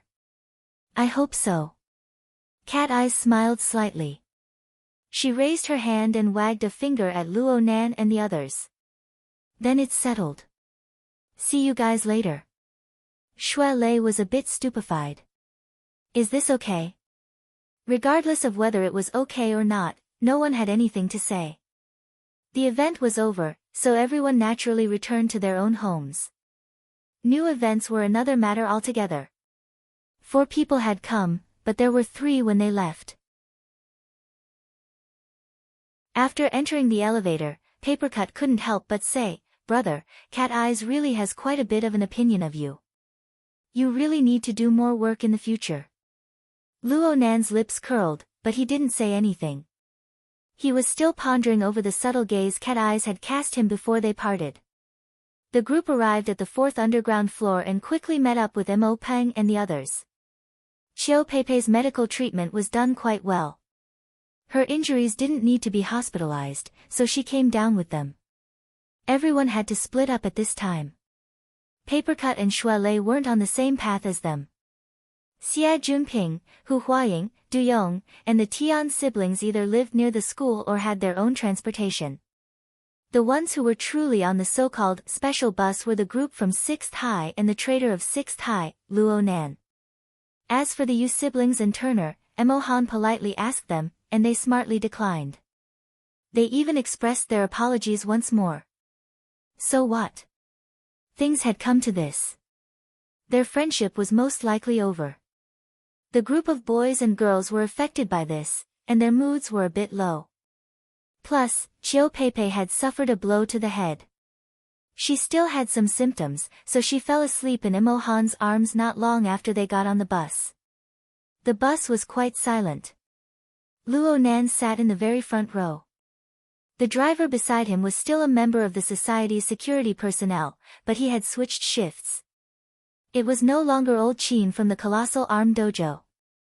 The two didn't have much to talk about, so it was quite peaceful. However, they had separated too quickly just now. A bunch of things were left unfinished. For instance, Du Yong specifically called Luo Nan to inform him as soon as possible if Luo Nan had any new insights into magical arrays. Du Yong hoped to continue the discussion tomorrow. Luo Nan vaguely agreed. Whether he agreed or not was another matter. Aside from this, the temporary mission window of the Hexayear was quite lively. Practically no one approved of Cat Eye's choice, and it led to a small discussion. Cat Eyes recovered a bit of her refreshed spirit after they separated. She spoke with certainty, seeking new things and taking risks are the true essence of life. Otherwise, what's the point of having extraordinary abilities? Just look at old you and you'll know. As long as you don't become an extraordinary, prolonging your life and staying young are just wishful thinking. You need to do things that normal people can't do in a short 100 years. Luo Nan thought that perhaps this was Cat Eye's true temperament. She was most likely depressed from being shackled by the chains during this period of time. Shui Lei showed signs of being convinced. Sister Cat Eye's words make sense. There's no need for me to take risks. But when I run the Daoguan, I'll exchange pointers with all sorts of experts. I'll fight a few rounds with powerful people. This is something that normal people can't do. Papercut sighed, you youngsters should just play by yourselves. I just want to take care of my family's little store and have a successful blind date along the way. Luo Nan didn't want to participate. He had already begun to pretend to be asleep in the car. In any case, he had drunk strong alcohol in broad daylight. There was a sufficient reason. Right now, he needed to pay full attention to Cloud City Water Village, which was getting further and further away.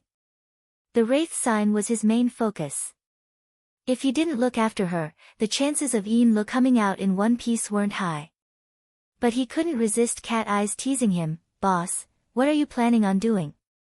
Are you going to continue being a boss, or are you going to advance again?"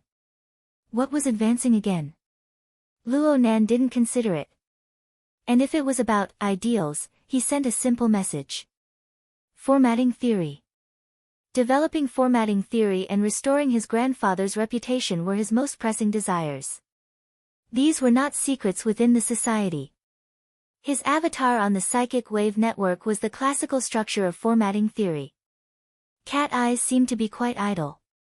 She continued to speak, "Really? Are you sure this is a pursuit and not a habit?"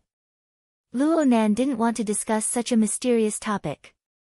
He simply used symbols to replace his answer.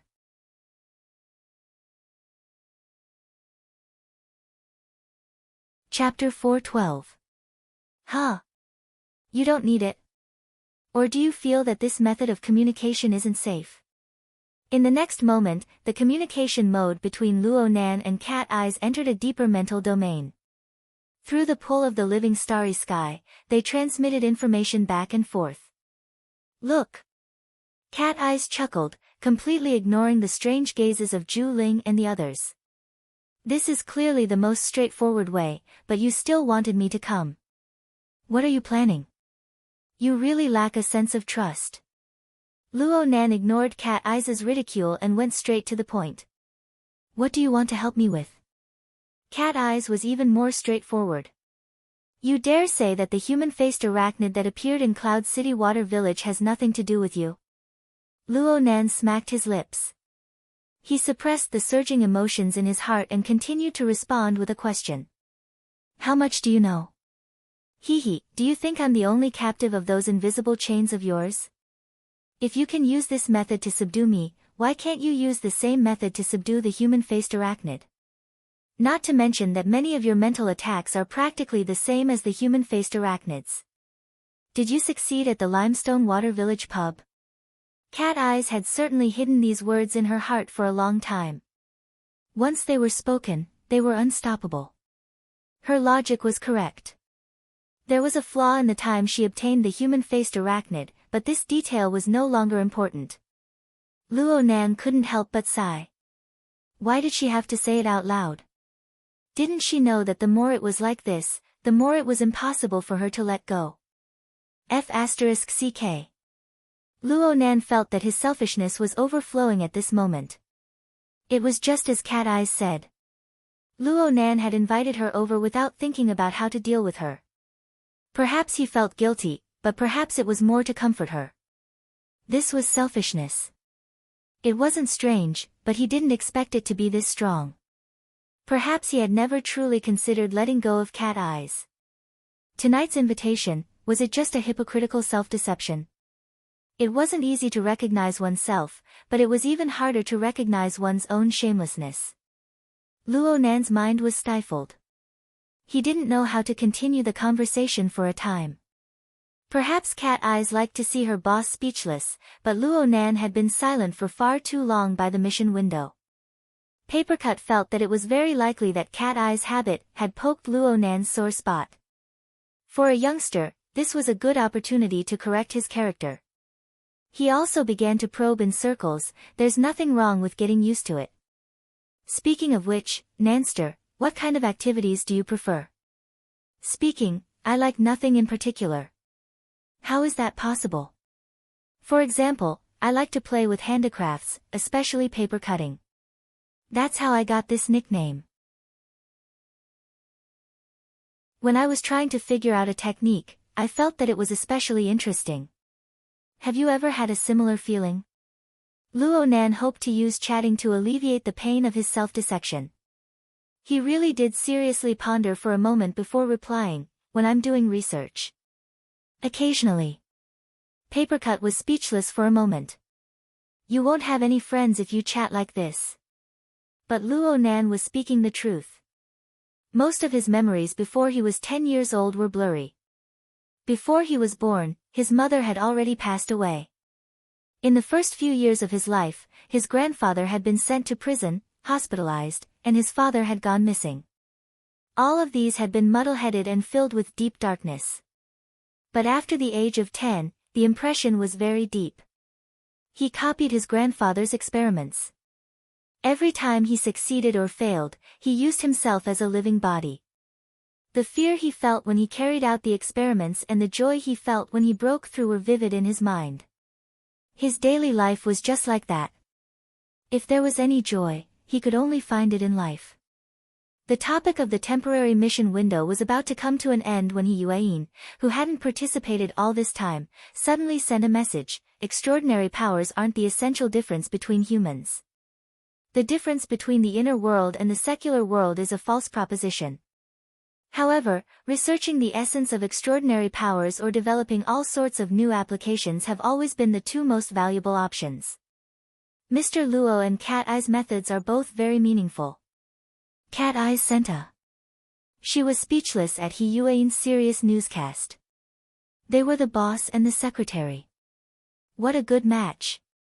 Whether or not it was reasonable, this sort of newscast was a great killing weapon that could destroy the atmosphere. The topic truly came to an end. Cat Eyes sent a private message from the living Starry Sky channel. Have you noticed? He Yuan is so full that she's about to overflow, but your life is so poor that it's pitiful. Cat Eyes found another angle to attack Luo Nan. She didn't hold back at all. Some people take hobbies as their ideals. Hobbies can be shifted. In the end, there is no limit.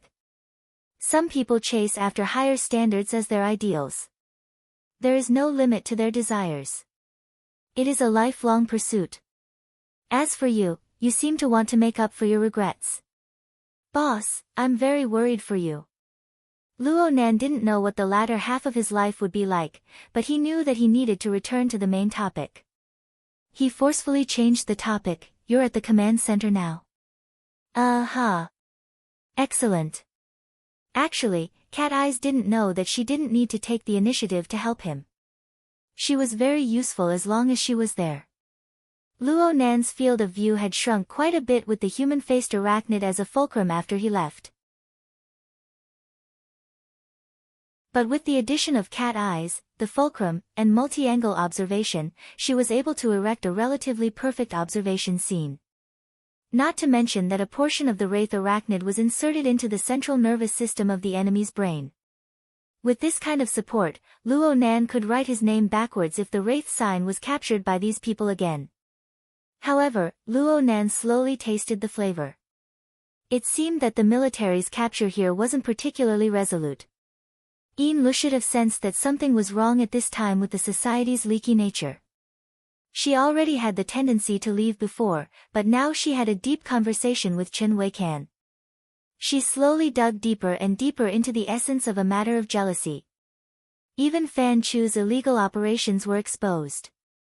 As a manager, he would rather spread his dirty linen in public and affect the image of the company.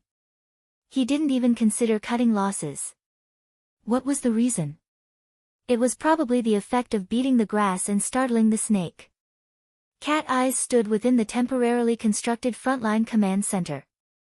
The large screen in front of her displayed the reality monitoring image of Yin Lu. The straightforward inclination caused her to be a bit surprised. You guys are suspecting her. Hey, this is a directional target, right? Zhu Ling responded simply, from the intelligence and performance, she's the biggest suspect. Cat Eyes hummed in response. She finally couldn't help but express her doubt in the mission window. Did they eat the wrong medicine? Why are they so generous? He Yuan responded in a timely manner. The society has already given you temporary authorization. You are currently the society's main contact in this matter. You possess the relevant authority. This was undoubtedly He Yuan's handiwork.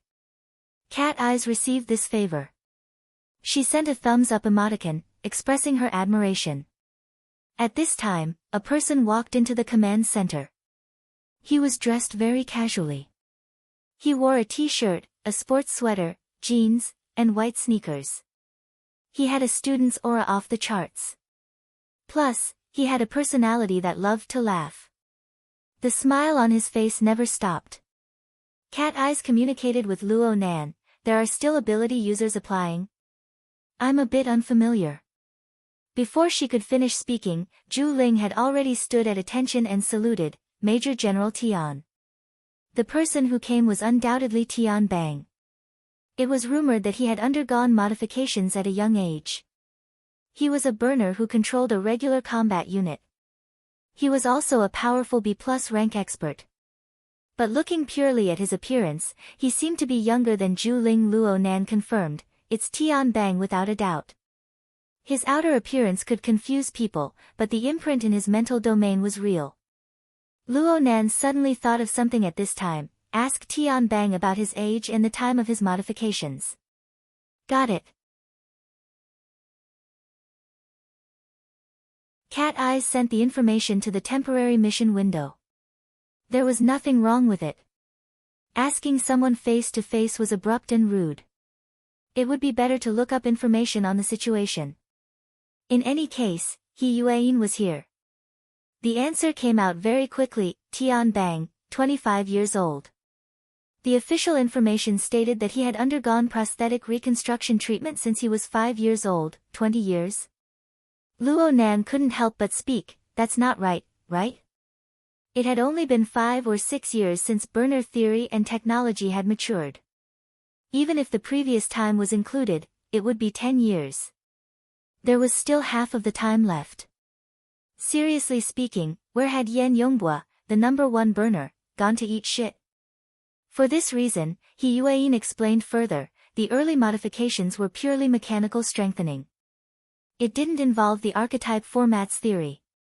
A cyborg? Yes, a cyborg. Do you guys look like one? Cat Eyes raised her eyebrows slightly.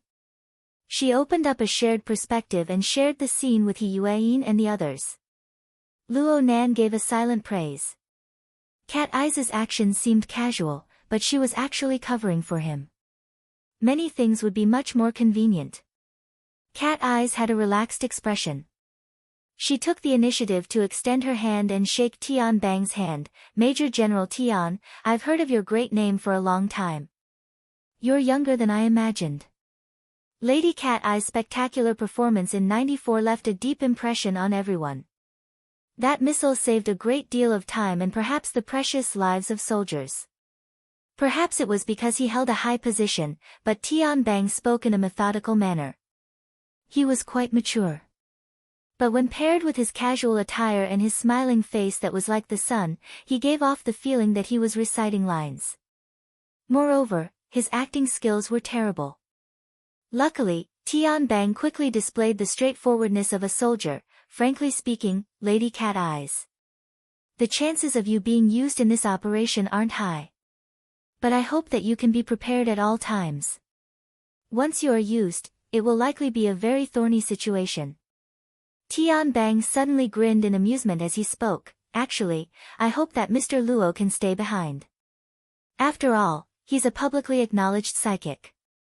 Moreover, he has a record of successfully capturing traces of the human-faced arachnid. Cat Eyes responded lazily, that's quite unfortunate. Tian Bang wasn't that easy to dismiss. However, there's something I want to take the liberty of asking. Mr. Luo left in a hurry. Is it possible that you don't want to get involved in trouble?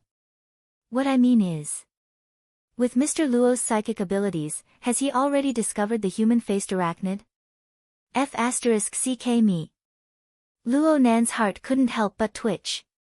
As for the temporary mission window, Papercut clicked his tongue twice. Nanster, this person has quite the confidence in you. Speaking of which, do you really have a reaction? Luo Nan replied, I have a reaction towards him. Back at the command center, Cat Eyes covered up once more, I'm not sure about that. But I didn't see him draw this time. According to your military's intelligence, isn't his psychic ability displayed through drawing? Tian Bang's smile didn't diminish. He nodded and said, perhaps. Lady Cat Eyes, you don't need to pay too much attention to me. I'm just casually saying it. Cat Eyes silently cursed a smiling tiger. She didn't want to let this person feel comfortable. He extended his hand to point at the screen. Lu was at the tip of his finger. Major General Tian, is it really good for you to be distracted all the time? I see that you've already locked onto the target. What do you want to do next? Speaking of which, are you targeting Lu alone? Or is it the entire Blood Flame Order? I've heard that your military and the Blood Flame Order have been cooperating quite well. This time, it was Tian Bang's turn to evade. I'm the commander of the operation.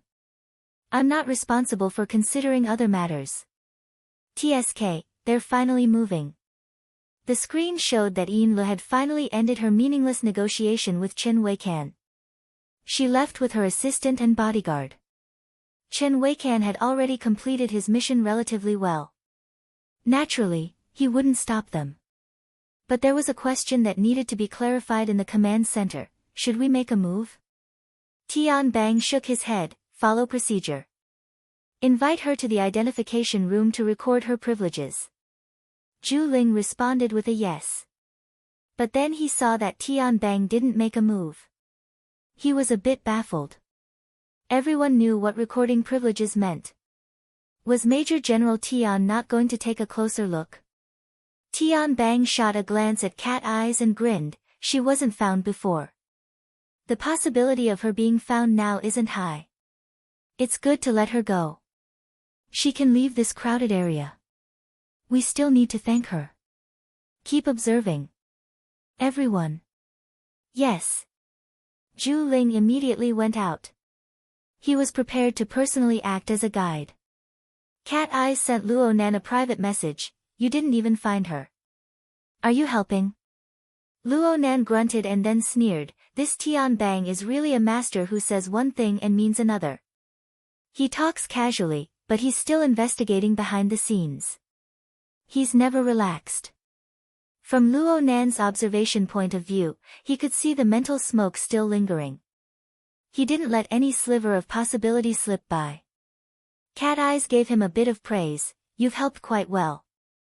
But the problem right now was that Lu didn't know this. It was hard for her to pin her hopes on an illusory fluke. It wouldn't be strange if she made a wrong judgment or overreacted because of this. For example, Li's expression could be considered calm, but her expression was very ugly. Her thoughts were extremely heavy. Up ahead, Zhu Ling was already waiting outside the elevator. Lu had most likely seen him as well. But then, this woman suddenly made a large turn and walked into the washroom to the side. Her assistant and bodyguards stopped outside. Major General Tian. Zhu Ling practically thought that Lu was trying to escape, but the command center didn't have an intense reaction. They just smoothly switched to the surveillance of the washroom. Lu could be seen standing in front of the sink. She stared blankly at the mirror on the wall for a while. She ignored her exquisite makeup and twisted her head to face the gushing water column.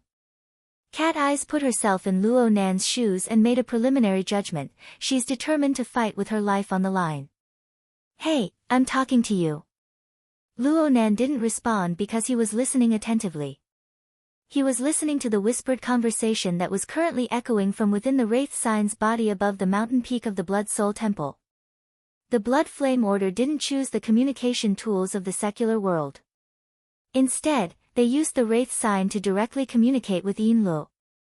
The special intent that was transmitted was undoubtedly that of the Order's High Priest, Mrs. Halder. This leader of the Blood Flame Order didn't involve herself in any messy details.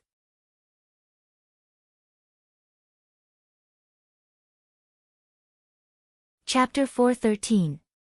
Li's first reaction was to try again. Boss, I can try. You don't have the qualifications to take the risk.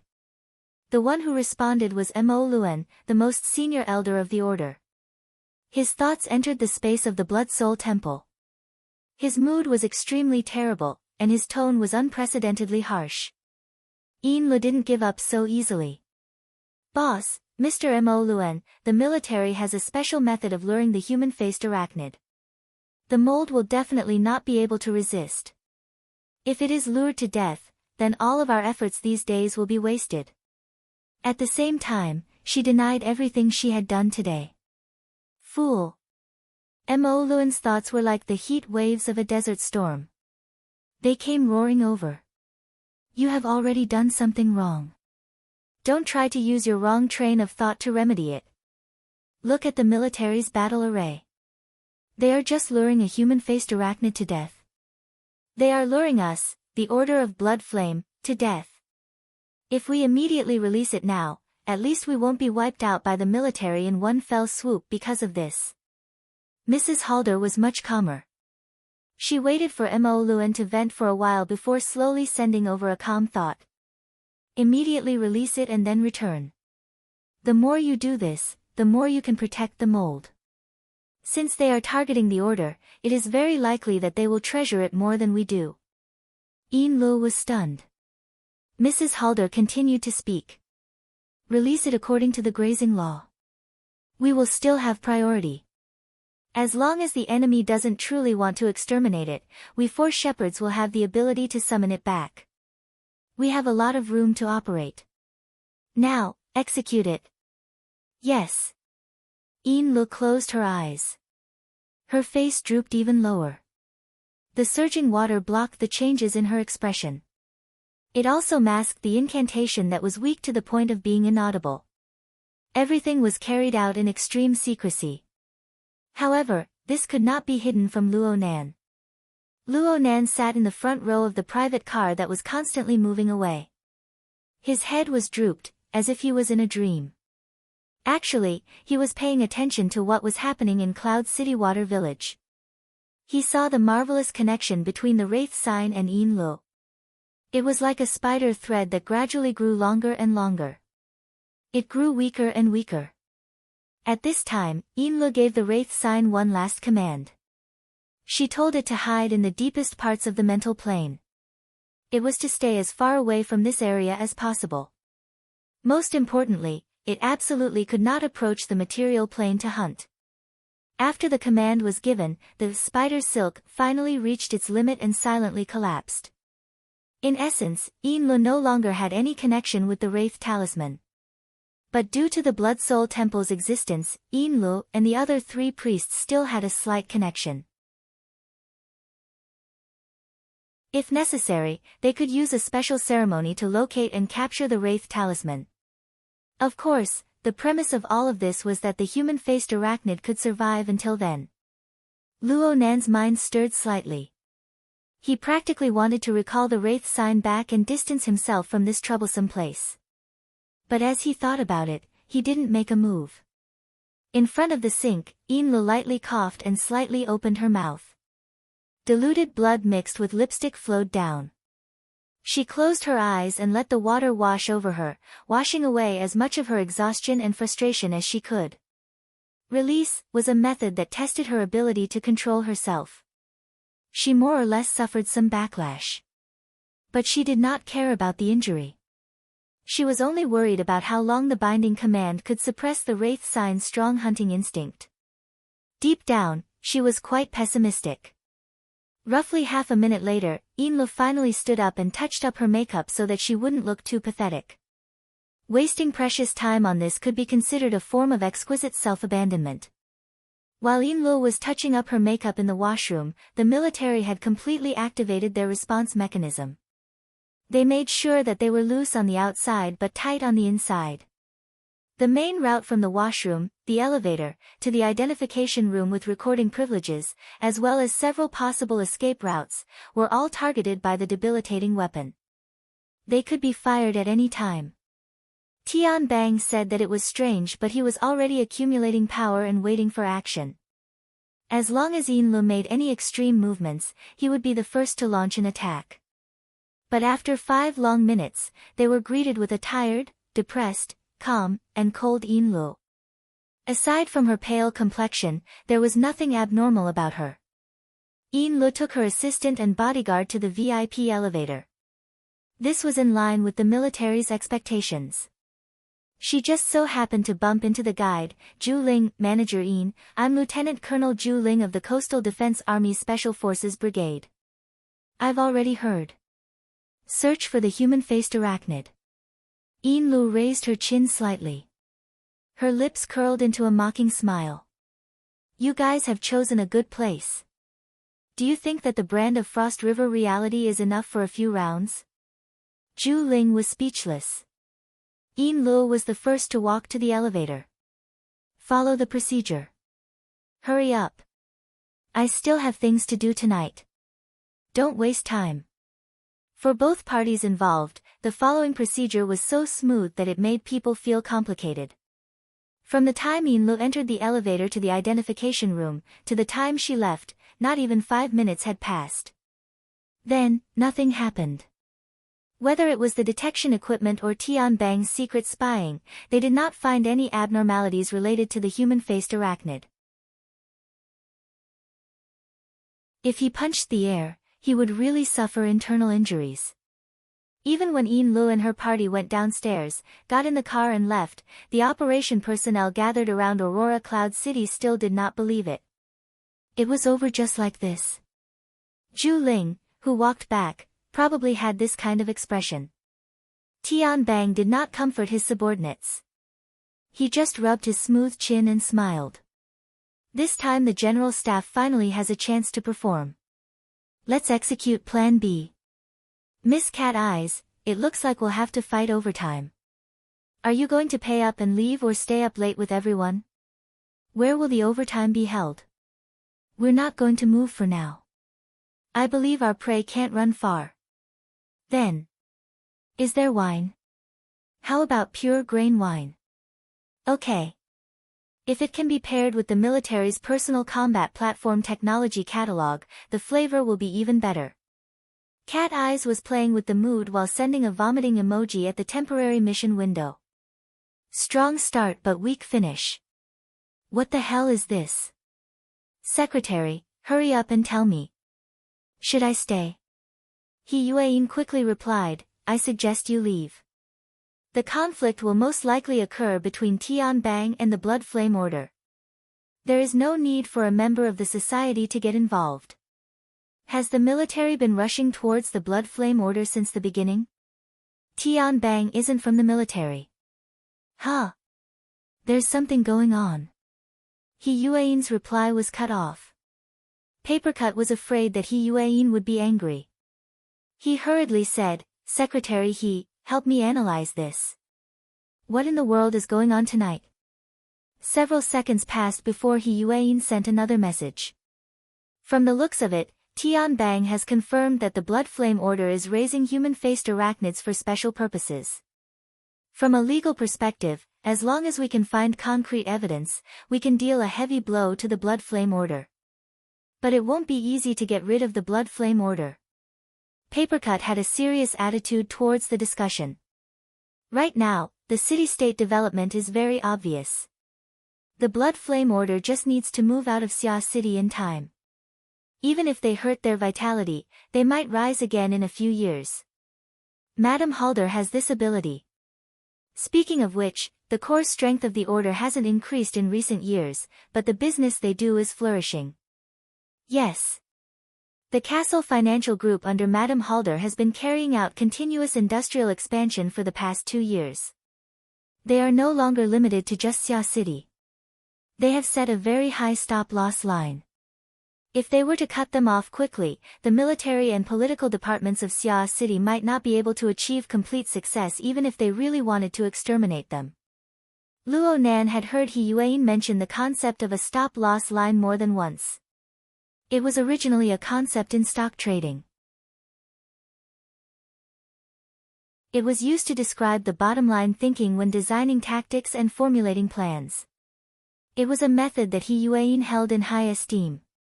If we don't consider legal factors for the time being, there isn't much meaning in targeting a declining order that has focused on commercial development in recent years.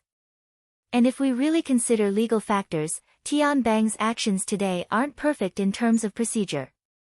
He Yueyin's expression was quite tactful, but Luo Nan couldn't help but interrupt when he heard her. Sister Yueyin, are you saying that Tianbang's will is very likely involved in this operation? He Yueyin didn't directly answer. In any case, the Xia City government has endorsed this operation. Tianbang holds the advantage of legal factors. His combined strength far exceeds that of the Blood Flame Order. Madame Halder is dealing with every move as it comes. At the very least, she is cutting off the human-faced arachnid perfectly. They all have a certain amount of backup. They have some crucial information that we don't possess. The focus of the conflict is likely to shift. Therefore, I suggest that Cat Eyes withdraw early and stay out of this matter. Cat Eyes spoke, I will consider it. At the same time, she sent a message through the living starry sky, so, boss? Cat Eyes adopted a posture of completely obeying his orders, giving Luo Nan quite a bit of pressure. From Luo Nan's perspective, the most realistic consideration was to grasp this opportunity and retrieve the Wraith sign. Actually, Luo Nan had plenty of opportunities. Whether it was the Blood Flame Order or the military, they had all lost control of the Wraith sign's current situation. Luo Nan just needed a thought to drag the Wraith sign back from the polar domain. From now on, the military and the Blood Flame Order would no longer have anything to do with it. However, just as Yuan analyzed this, there was a factor that needed to be considered. Backup. Regardless of whether or not Tian Bang could represent the military, regardless of whether or not the Blood Flame Order had the power to reverse the situation, both sides displayed the confidence that they could overturn the situation at any time. This made Luo Nan very concerned. Their backup was Luo Nan's tail. If he didn't handle it properly, it would be the same as adding 2 more powerful enemies to him. What should he do? Luo Nan didn't immediately reply to Cat Eyes. Instead, he closed his eyes in contemplation. There were too many things to handle. His brain couldn't bear it for a time. He instinctively reached out his hand and touched the loose-leaf notebook on his knees. It was said that a good memory was inferior to a lousy pen. At this time, it was extremely good to be able to write and draw. But right now, the car was full of people. If he wanted to do some creative work, he might really be dragged out and tormented. Mo Peng and Mo Han were capable of doing such things. Luo Nan changed his method in a flash. He used the external neuron to open up the drawing software for the flexible e-ink screen in his mind. He created a new blank page and began to toss and turn on it. Boss, are you asleep? Cat Eyes urged him for the second time. Luo Nan didn't answer. He organized his thoughts. His goal was very clear. He wanted to retrieve the Wraith sign and then, stop the loss line. The discussion just now gave him a hint. Once you have a goal, you need to consider the worst-case scenario and do your best to avoid it. Set a lower limit for yourself. The Blood Flame Order's methods were worth learning, but it was impossible to sever the connection between Luo Nan and the Wraith sign. Any attempt to sever it would be a joke. Once discovered, they would be like ants on a string. No one would be able to escape. In addition, his control over the Wraith sign was number 1. There was no way he could give it away even if he wanted to. Taking a step back, he could only hide it from others. Luo Nan had this ability. As long as he didn't alarm the 2 great gods of his own society, there didn't seem to be anyone else in Xia City who could explore the polar domain. At most, he wouldn't let the Wraith sign appear in the future. Don't let others see it. Hide. Hide. Hide, huh? Luo Nan's mind suddenly went ding. A light bulb lit up. This was the feeling. God, he actually forgot about that place. Boss. My boss? Cat Eyes was already about to sing a little tune out of boredom. She changed the way she summoned him. Luo Nan's mind was bursting with inspiration. It was the time for him to write like a god. He first used a few simple keywords to retain his general train of thought. Only then did he divert a portion of his attention. He even carried a bit of excitement as he shouted back, "Shut up. Go drink your wine." TSK. Are you expressing your dissatisfaction with me? Luo Nan transformed the burst of inspiration into glyphs, pictures, and everything else that could be understood. Everything was simple during this period. He spoke incoherently, "No, Cat Eyes. I need you. I really need you. Yes. That's it. What? Right now, you just wait there. Wait until. Luo Nan suddenly opened his eyes. He turned his head to ask the driver, around what time do we get home? Luo Nan had been resting with his eyes closed all this time. His sudden words really did give the driver a scare. Finally, this professional driver passed the test. He quickly guessed the answer, around 9:30 at the latest. Luo Nan made an okay gesture. It was just like the tactical movements Crag Burst had taught him. There was a strong sense of ritual. As for whether the driver understood or not, it was none of his business. Listen, Cat Eyes. You wait there until around 10 o'clock, there's still an hour. Will the overtime be that long? Relax. They'll be very busy tonight. You too. I'll contact you again. Luo Nan unilaterally disconnected his mental connection with Cat Eyes. He began to link together various keywords and expand a step further. At the same time, he printed a simple topographical map of the large living area, Acumen College, and even the Pingjiang district. Electronic drawings and mental drawings were just that fast. In the end, the tip of the pen drew a heavy circle in the swamp jungle of Acumen College. Luo Nan let out a long breath. He was certain that his train of thought had finally connected. He looked at the sloppy draft of the plan and suddenly wanted to laugh. Look. My stop-loss line is higher than you can imagine. The car stopped at this time. They had arrived at Chiu Peipei's home for the first stop. Mo Peng and Mo Han wanted to get off the car and explain things to the parents of Chiu Peipei. How could Luo Nan care about these things? For the sake of avoiding being disturbed by these mundane matters, he didn't care about the itinerary he had just asked for. He closed his eyes and pretended to sleep. He really did sleep this time. He even had a dream. Even in his dream, he was still organizing the draft of the plan. He combed through the details one by one, endlessly enriching the topographical map, the living starry sky, and other elements.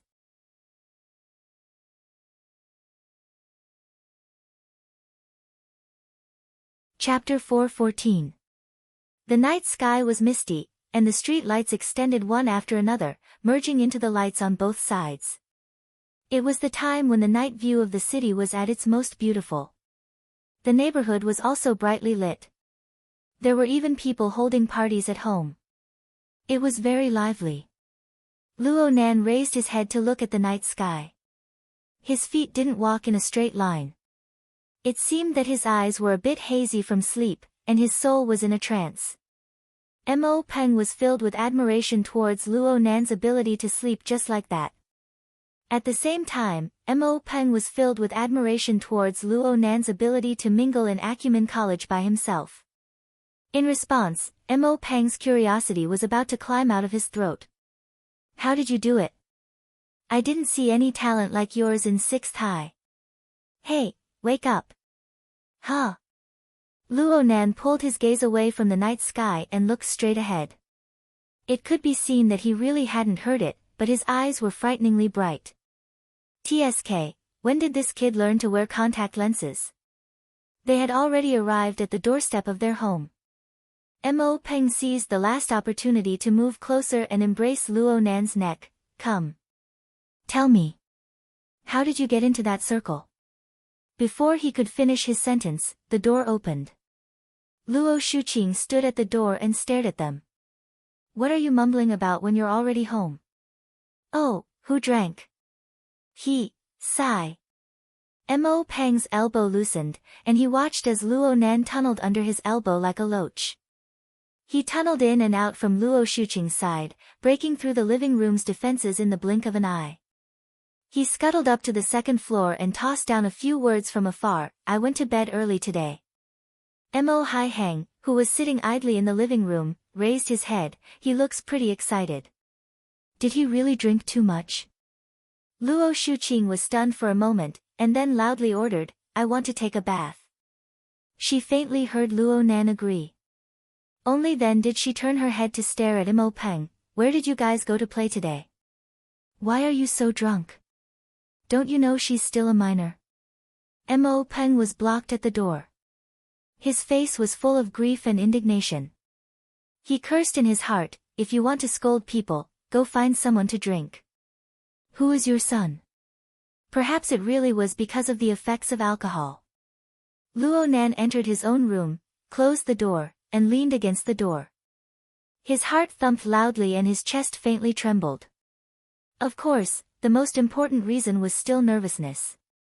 Whether it was the battle with Jack on the recycling stratum, the confrontation with the Order of Justice at Frost River Reality, or the conflict with the Society at Ocean Sky Cloud City, all of these were sudden incidents.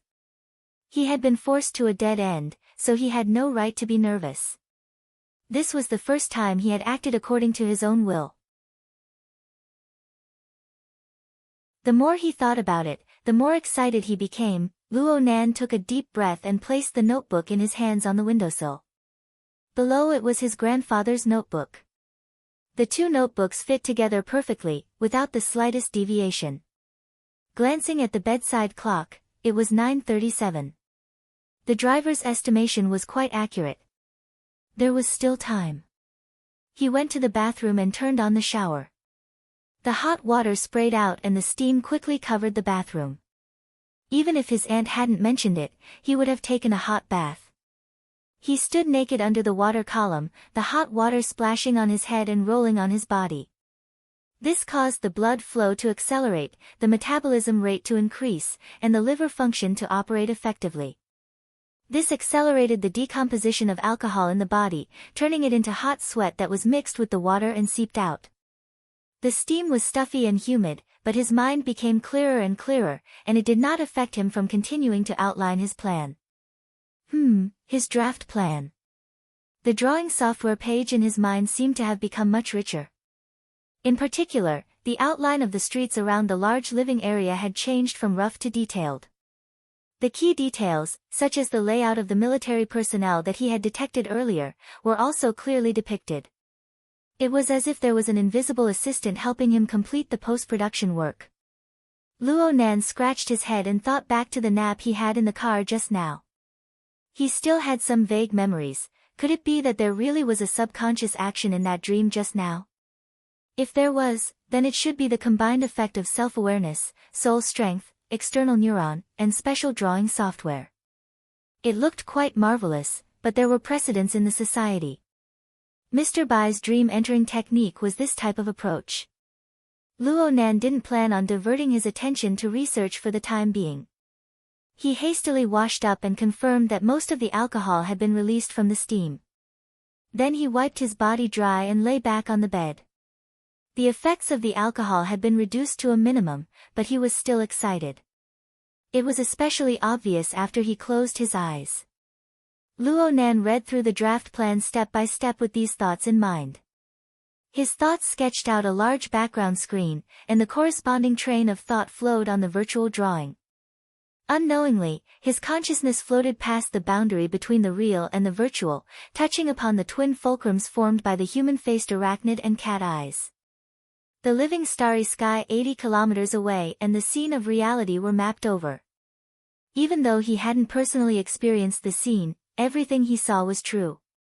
His thoughts traversed the air and locked onto his target. Layers of ripples undulated within the wine cup. Cat Eyes held the wine cup and looked at the fine ripples within. Her thoughts moved away from the flexible screen in her other hand and she seemed to be deep in thought. Two soft sounds rang out. Zhu Ling had temporarily assumed the role of an orderly. He placed 2 small plates on the coffee table and matched them with chopsticks.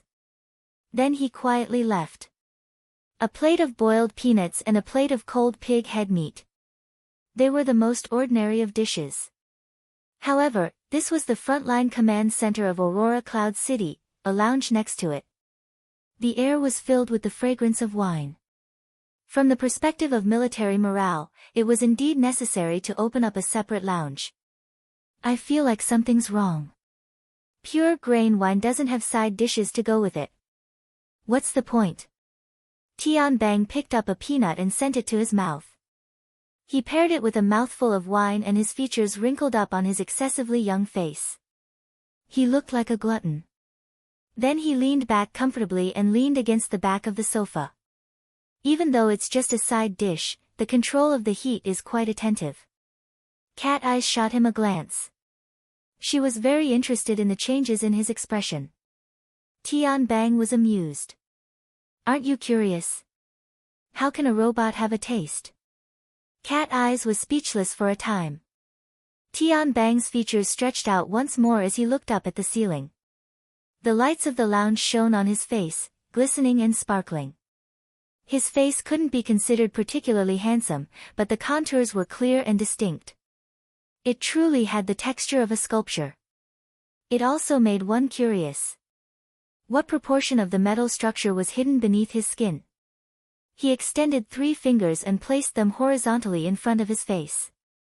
The human body transformation must retain 3 points. The first is perception. This is the boundary between you and me. The second is thought. Through it, one can grasp the power of experience. The third is emotion. Through this, one can obtain vitality and spirituality. Only by retaining these 3 points, or by strengthening and transforming on these 3 points, can it be considered a success. Cat Eyes swirled the wine in her cup.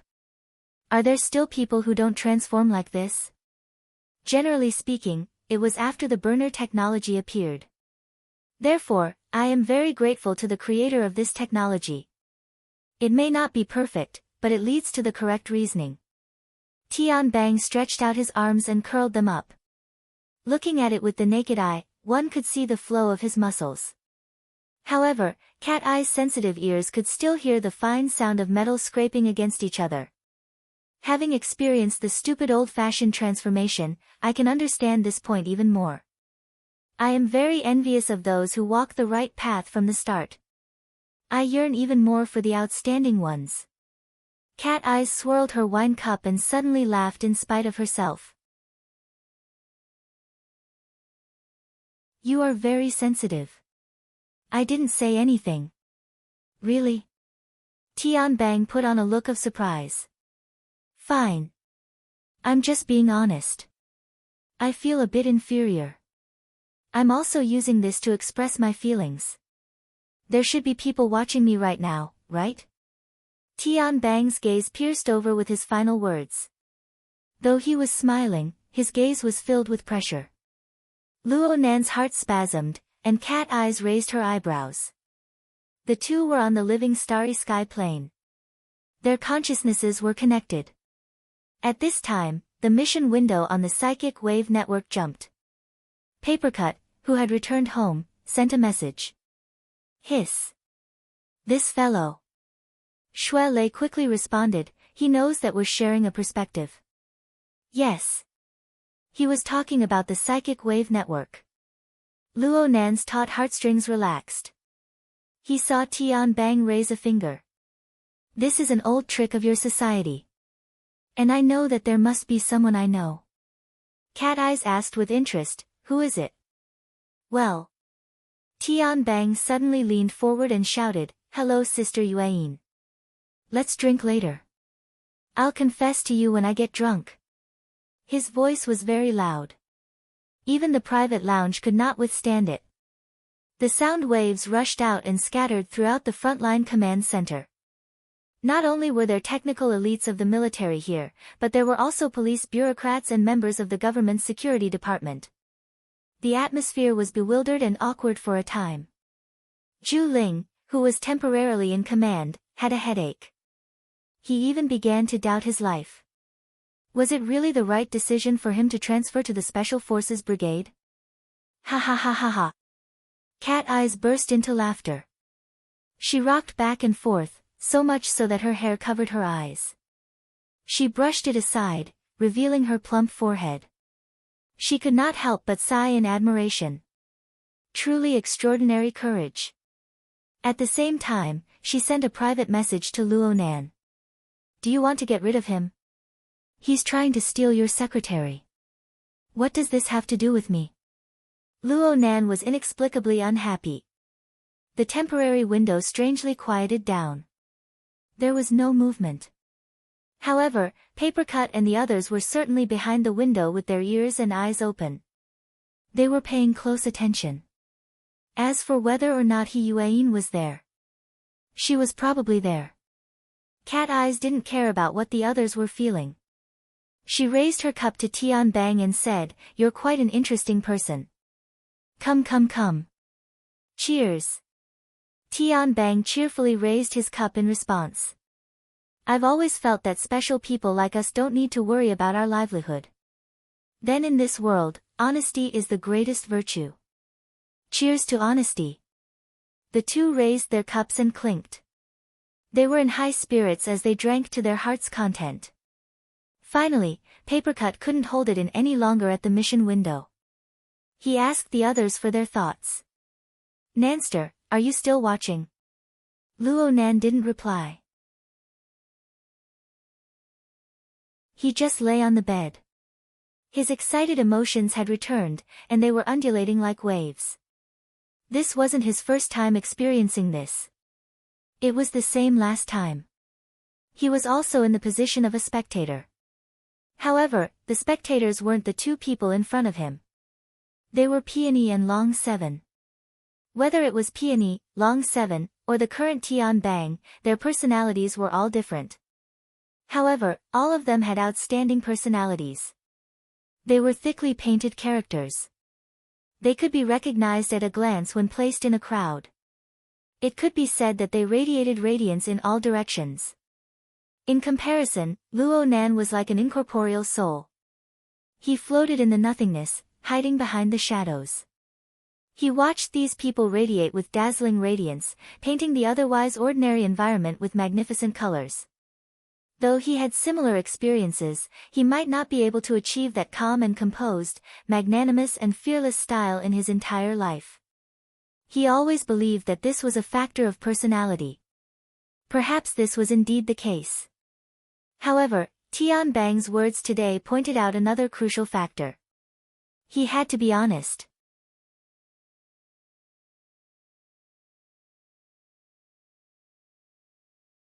Chapter 4:15. Luo Nan had to admit that he was in a bad mood.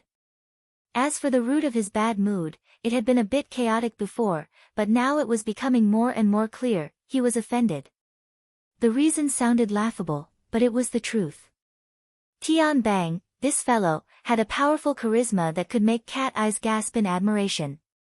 He used this charisma to forcefully seduce Hiyuain. One was Luo Nan's believer, and the other was Luo Nan's secretary. So Luo Nan knew that even though he expressed his unwillingness to act as a god on the surface, or even in his rational consciousness, he respected Hiyuain greatly. But deep down, he still enjoyed the convenience and vanity that came with this relationship. So his heart still wished to maintain this relationship, and he rejected all elements that could harm this relationship. This kind of thinking was actually not strange. Everyone had the instinct to benefit themselves. But the crux of the problem was just as Tian Bang had said, what about being honest? What he desired, what he hoped for, what he was good at, what he was good at, what he was good at. It was like a bright pearl illuminating the night. It was like a treasured sword breaking out of a sheath. It was naturally seen by others, and it was breathtaking. But if he kept it hidden, not to mention others not knowing, even he himself would be confused over time. Luo Nan had provoked many enemies, and he bore many secrets. Hiding a few tricks to confuse others was something he should do, but he could not deceive himself because of this. Not being honest to others could be considered an expedient measure. Not being honest to himself was tantamount to burying and self-destructing. F***ck. Luo Nan flipped over and sat up. His two palms slapped his cheeks. He used an unprecedented frank attitude to face his own heart. Fine, he was protecting his food. He was also envious and jealous. He was like a child that had not grown up. He was instinctively protective of his food. He was sufficiently selfish, and he hid all of this under his childish exterior. Moreover, he compared himself with Peony, Long 7, and Tian Bang. He envied their toughness and straightforwardness, and he envied their ease and ease. These two elements were mixed together to contradict and clash with each other. They were tangled and awkward, and they made him subconsciously believe that he was a head lower than these elite figures. In fact, Luo Nan was far inferior in terms of mental maturity. It had nothing to do with his realm. It had nothing to do with his nature being good or bad. He just could not get past the hurdle in his heart. He had to be honest to himself. Luo Nan let out a long breath. His upper body slapped down heavily, and he lay down once more, closing his eyes.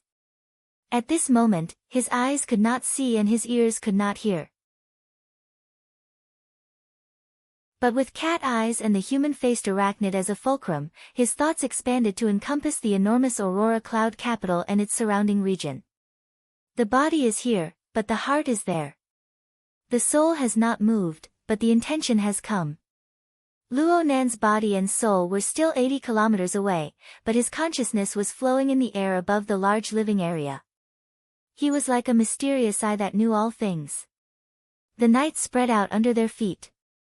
The skyscrapers, the campus, and the jungle in the distance formed the background.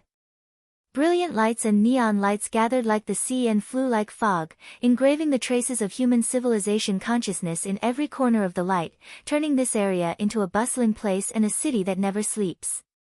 At this time, the skyscrapers were still crowded with people. Tourists and players shuttled up and down, completely unaware that there were military personnel standing guard at every key point. They were gradually diverting the flow of people. Of course, the flow of people was endless. Cloud City Water Village had many five-star hotels, over 1,000 large and medium-sized companies, and shopping malls. The tourists, residents, and overtime workers numbered in the hundreds of thousands. Even the military and the government could not control this flow of people in a short amount of time. If they were to act too hastily, there might even be chaos. The military and the government could not control this flow of people, but in a certain sense, Luo Nan could. On the mental plane, where matter photons were unable to reach, the turbid flow of emotions, spirituality, and thoughts interweaved and surged violently. Perhaps there was a difference between the pure and the turbid, but when they came together, the pure became turbid, and the turbid became even more turbid. The layers crisscrossed and became chaotic. However, Luo Nan's mysterious eye bestowed a unique order to the turbid flow through his clairvoyance. The living starry sky covered as far as his mental senses could reach. The lives, desires, thoughts, and spirituality of tens of thousands of people were combined and mapped. They transformed into life sketches, forming groups of astrological constellations. Through this form, every person's imprint throbbed within the living starry sky. In the end, they converged into a hazy river of stars that stretched across the horizon. The radiance of the converging stars was far too dazzling. If one stared at it for a long time, one would see a boundless expanse. It was like a desert of light. And the core of the bright radiance was Luo Nan's self-format. He resided at the very center of millions and millions of stars. He became the core of the operation of the starry sky. Formatting theory bestowed this ability upon him. He wanted to maintain. No, he wasn't frank enough. The more straightforward answer was that he didn't want to be inferior to anyone. He could even go a step further. It didn't matter if he was low-key or high-key. He wanted to become the core of the crowd. He wanted to be the most unique one. He. In the past, he clearly loathed this type of fellow who didn't say what he meant. He believed himself infallible. So it was like repelling each other. The problem was he unable to do it? His body and soul had yet to move. Only a strand of his consciousness remained here. It was equivalent to opening a client, logging onto the network, and engaging in a marvelous strategy game. As for the medium of operation, in the depths of nothingness, the malevolent human-faced arachnid's 8 legs moved. It stealthily leaped from one curtain after another on the mental plane. It was the same as swimming between the densely packed stars of the living starry sky. It was like a dark specter flitting past a window. It could transform into a deathly nightmare at any time. Its long, Sharp legs cut into the window and preyed upon the unaware life force and spirituality within. Because of this, Luo Nan could practically obliterate any person covered by the living starry sky at any time. He was the ruler of these thousands upon thousands of lives. And a mere human-faced arachnid was just the tip of the iceberg of his completely sealed system. His body and soul had yet to arrive, but his thoughts came first. He used reality as the background and lives as the chess pieces. He stirred the vortex of wind and clouds. Whether it was Tian Bang, Peony, or Long Seven, who could do this? Wasn't this what made him unique? Wasn't this a height that others would never be able to reach? Suddenly, Luo Nan tore away his skin that was on the verge of rotting.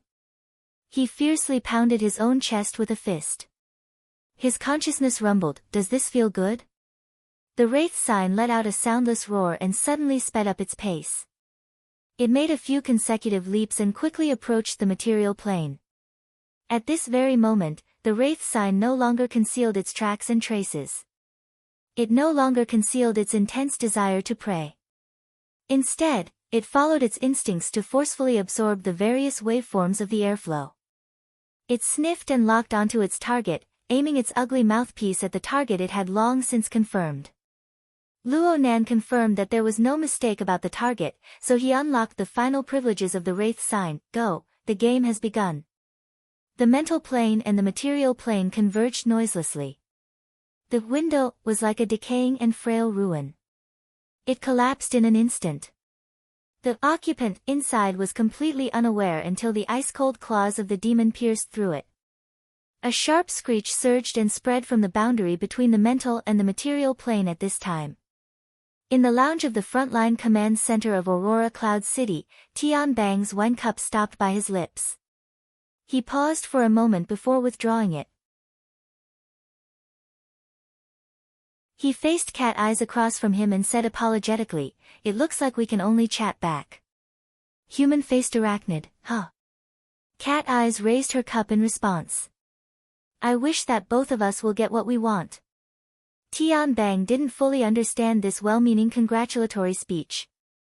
Then Zhu Ling's voice came from next door in the next second, "Enemy attack. Fragrant bait number 4. A second later, Zhu Ling hurriedly pushed open the door to the lounge. He stood straight and saluted, "Major General Tian, the direction of the target has been confirmed. Fragrant bait number 4 has been killed in the southwest." By the time Zhu Ling came in to report, the frontline command center next door was already clamoring with noise. The projection screen split into different sections. It summarized the surveillance information from the sky, every important floor, ground, and underground. There were also various waveform monitors that dazzled the eyes. Common and uncommon waveform images and data were displayed in rows and rows. Every second, there would be an obvious and unobvious refresh. Tian Bang maintained his original sitting posture. He held his wine cup in a leisurely manner. He didn't need to go to the command center. He could receive and analyze an enormous amount of information through the built-in transceiver apparatus. Moreover, in the mental domain, no matter how precise the military's detection apparatus was, it could not compare to his own seasoned mental fire and smoke senses. Cat Eyes could not do what he did. Even though the root of the current turmoil should be her boss, her senses were still fuzzy. She simply picked up the sunglasses that the military had temporarily gifted her and placed them on the bridge of her nose. The special information receiving equipment could select the corresponding surveillance footage, and it could also seamlessly connect to the results of the military's radar scans. Cat Eyes first looked at the situation at fragrant bait number 4. It was easy to recognize. It was the entrance to an underground parking lot beneath Aurora Cloud City. At this time, a circle of people blocked the entrance. Some were standing and some were lying down. Some of the people lying down were wrapped in sturdy exoskeleton battle armor. The interception power of the relevant direction has been lost. The AI's alarm reverberated. Actually, there was no need to say much. Just by looking at the formation of the relevant personnel, they did not have the slightest bit of combat power. The human-faced arachnid has broken through the inner southwest defensive line. Rather than saying this was a report, it was better to say that Zhu Ling exclaimed in surprise. Tian Bang did not give any instructions because at this moment, the consciousness of this B+ rank burner was wrapped in intense mental fire and smoke.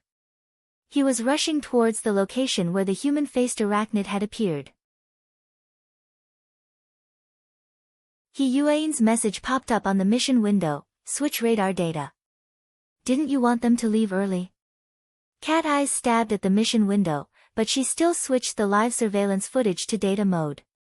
In an instant, large amounts of graphics, wavebands, and relevant data symbols flooded the screen. They were synchronized to the mission window through a shared perspective. The mission window flickered continuously. Xue Lei could not help but complain, I don't understand it at all. Papercut admitted defeat, I only know that it has to do with waveband absorption.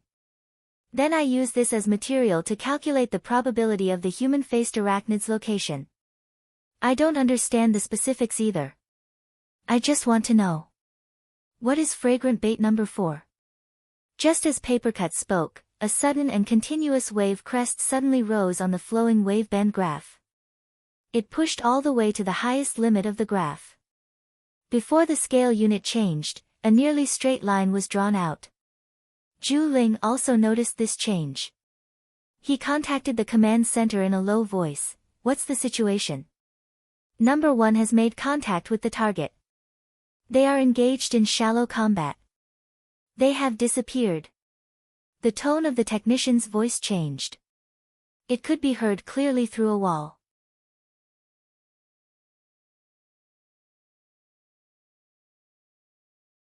Chapter 4:16.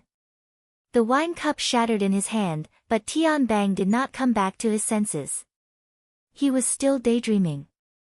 Shards of the wine cup shot out, but there was no wound on his hand. Only some of the wine and shards slid down his arm and into his cuffs. His waterproof sweater covered it, so it was impossible to see. However, once he changed his posture, he would not feel good at all. Major General Tian. Zhu Ling tried to warn him, but Tian Bang maintained a fixed posture for the next 5 seconds. The wine seeped out from his sleeves at his elbow and opened up on his pants. Cat Eyes looked pensive. She asked Zhu Ling, you mentioned fragrant bait number 4 just now. What is that? Papercut sent a cupped fist emoticon over at the mission window, many thanks for your help in asking. Zhu Ling hesitated for a moment before replying, it is bait specifically used to attract the human-faced arachnid. It is also a target that can tempt the human-faced arachnid to kill. Since it is number 4, then there must be number 1, 2, 3, or 5, 6, 7. There aren't that many. We only prepared 4 conventional baits. It was unknown when Tian Bang regained his senses, but he personally answered Cat Eye's question. He extended his hand and pointed at his chest, this is number 1. Number 2 is my assistant. Number 3 is a mentally enhanced ability user hired by the military. Number 4 is a bit special. It is a mutant carrier occupied by the human-faced arachnid. Then the first one was finished. The preset destruction incantation didn't seem to have any effect. Cat Eyes raised her eyebrows, he wasn't hurt. It was useless. As he spoke, Tian Bang finally saw that only a bit of the glass handle remained on his fingertips. He tossed it away and swung his hand, flinging a pile of shards from his sleeves onto the ground. Tian Bang shot a glance at Zhu Ling after he finished this action. Zhu Ling thought that Tian Bang was about to give an order, so he instinctively stood at attention. However, Tian Bang did not speak again. He just pulled out a wet wipe from the paper box on the coffee table and slowly wiped his hands. His perpetual smile was somehow paired with a wrinkled brow. His entire appearance was deformed. At this moment, Tian Bang no longer had the feeling of a young man. Zhu Ling shut his mouth and maintained his silence. Cat Eyes observed the man who called himself Frank with interest. She even asked, how does it feel to fight against the human-faced arachnid? Do you need help? It's much smarter than the intelligence reports, or perhaps its instincts are stronger. Tian Bang's smile quickly returned to normal. But its gaming level is terrible, and it gave up flash very early. The only problem is that it doesn't look like it has a cooldown. Cat Eyes could be considered a gaming expert. She easily deciphered, he directly teleported away. He didn't catch the tail. Tian Bang shook his head. Polar domain, abyss region, deep zone, middle zone. Especially the last two regions, we couldn't capture its movement trajectory. Even in the shallow zone, the feeling is very strange. What kind of strange method? In the empty room, playing hide and seek with you. That's it? Okay, it escaped. I don't know. Tian Bang threw the wet towel up and let it fall freely. He got up and walked out. Cat Eyes pushed her sunglasses up to her forehead and followed him without a trace of politeness. Very soon, the group arrived at the frontline command center. At this time, more than half of the technical staff in the center were gathered in front of the radar data display screen and discussing. It seemed that it was difficult to reach a consensus. The data was still the same data. He couldn't understand it. At the mission window, Papercut took out the good habit of asking questions when he didn't understand. He consulted someone who knew the ropes. Secretary, what are they so conflicted about? The conditions are incomplete. Yuan responded and then gave a simple explanation. There weren't many methods to deal with Darksider life forms with the current detection technology. No matter how advanced the equipment was, it was very difficult to discover and lock onto a Darksider life form in time. They could only rely on methods like the shadow mist to distinguish the human-faced arachnid's interference with the material plane. It absorbed various waveforms and indirectly determined the probabilities. Since it was a matter of probability, there was nothing wrong with obtaining more effective data. If the combat forces arranged around the building weren't able to eliminate the human-faced arachnid in the first instance, then they would force the human-faced arachnid closer to the material plane. This would cause it to reveal more and more characteristics and details. This would serve as a reference for subsequent calculations. But for some unknown reason, the human-faced arachnid had never given any continuous set of data. This meant that it was always leaping and advancing without any pattern to speak of. Yuan gave a simple explanation while Tian Bang communicated with the center's chief technician about the specific perception of the mental plane just now. It's clearly in the shallow zone. My mental smoke has locked onto it, but it can always disappear and reappear with ease. It's like a flash, teleportation, and other such skills. No. Don't be misled by my description. What I mean is, it's like a flat space. There are invisible folds that the arachnid can perceive and utilize at any time. These folds provide cover for the arachnid. Do you understand what I mean? It was clear that the chief technician's comprehension ability in this area was far inferior to his attainments in numbers. At the mission window, Papercut felt that Tian Bang's perceptual description was more intuitive. He strove to understand the feeling, but it was unclear. Damn. It's a mental strengthened one. What does this mean? It means that this human-faced arachnid has grasped a deeper mystery on the mental plane at the same depth. It utilizes some sort of terrain on the mental plane to obtain inconceivable results. Yuan stated calmly, after all, we know nothing about what the world looks like in the eyes of a Darksider life form. The same logic can be used to prove that the world is distorted beyond recognition in the eyes of some monsters. Cat Eyes also spoke in the mission window, seemingly pointing at something. Papercut had never been interested in mystical things. He found it strange that Luo Nan, who had always been highly sensitive to such topics, hadn't said anything yet. Nanster, did you fall asleep? No. Luo Nan simply responded with a single word, but his consciousness was climbing within the distorted world. Under his command, the Wraith Sign's long limbs moved noiselessly, moving from one curtain to another curtain. His clairvoyance towards the mental plane was indeed different from other ability users. After experiencing and comprehending the logic world and the telescope, the two structural forms of soul strength and their different functions, he had a completely new train of thought on how to utilize this special clairvoyance. Luo Nan had previously used the human-faced arachnid's individual distortion towards the mental plane to pull the curtain and weave a simple labyrinth at the last minute. This caused Tian Bang, who was used to being straightforward, to be bewildered by this little smokescreen. Luo Nan never strayed far. After he made Tian Bang dizzy, he wandered around Aurora Cloud City. If he wanted to take the Wraith sign away and erase all future troubles, he needed to have both Tian Bang and the Blood Flame Order reveal their hidden trump cards. The faintly discernible human-faced arachnid, the obscure and unclear ownership, and the erratic location. These three things combined together were undoubtedly the most ideal state for him.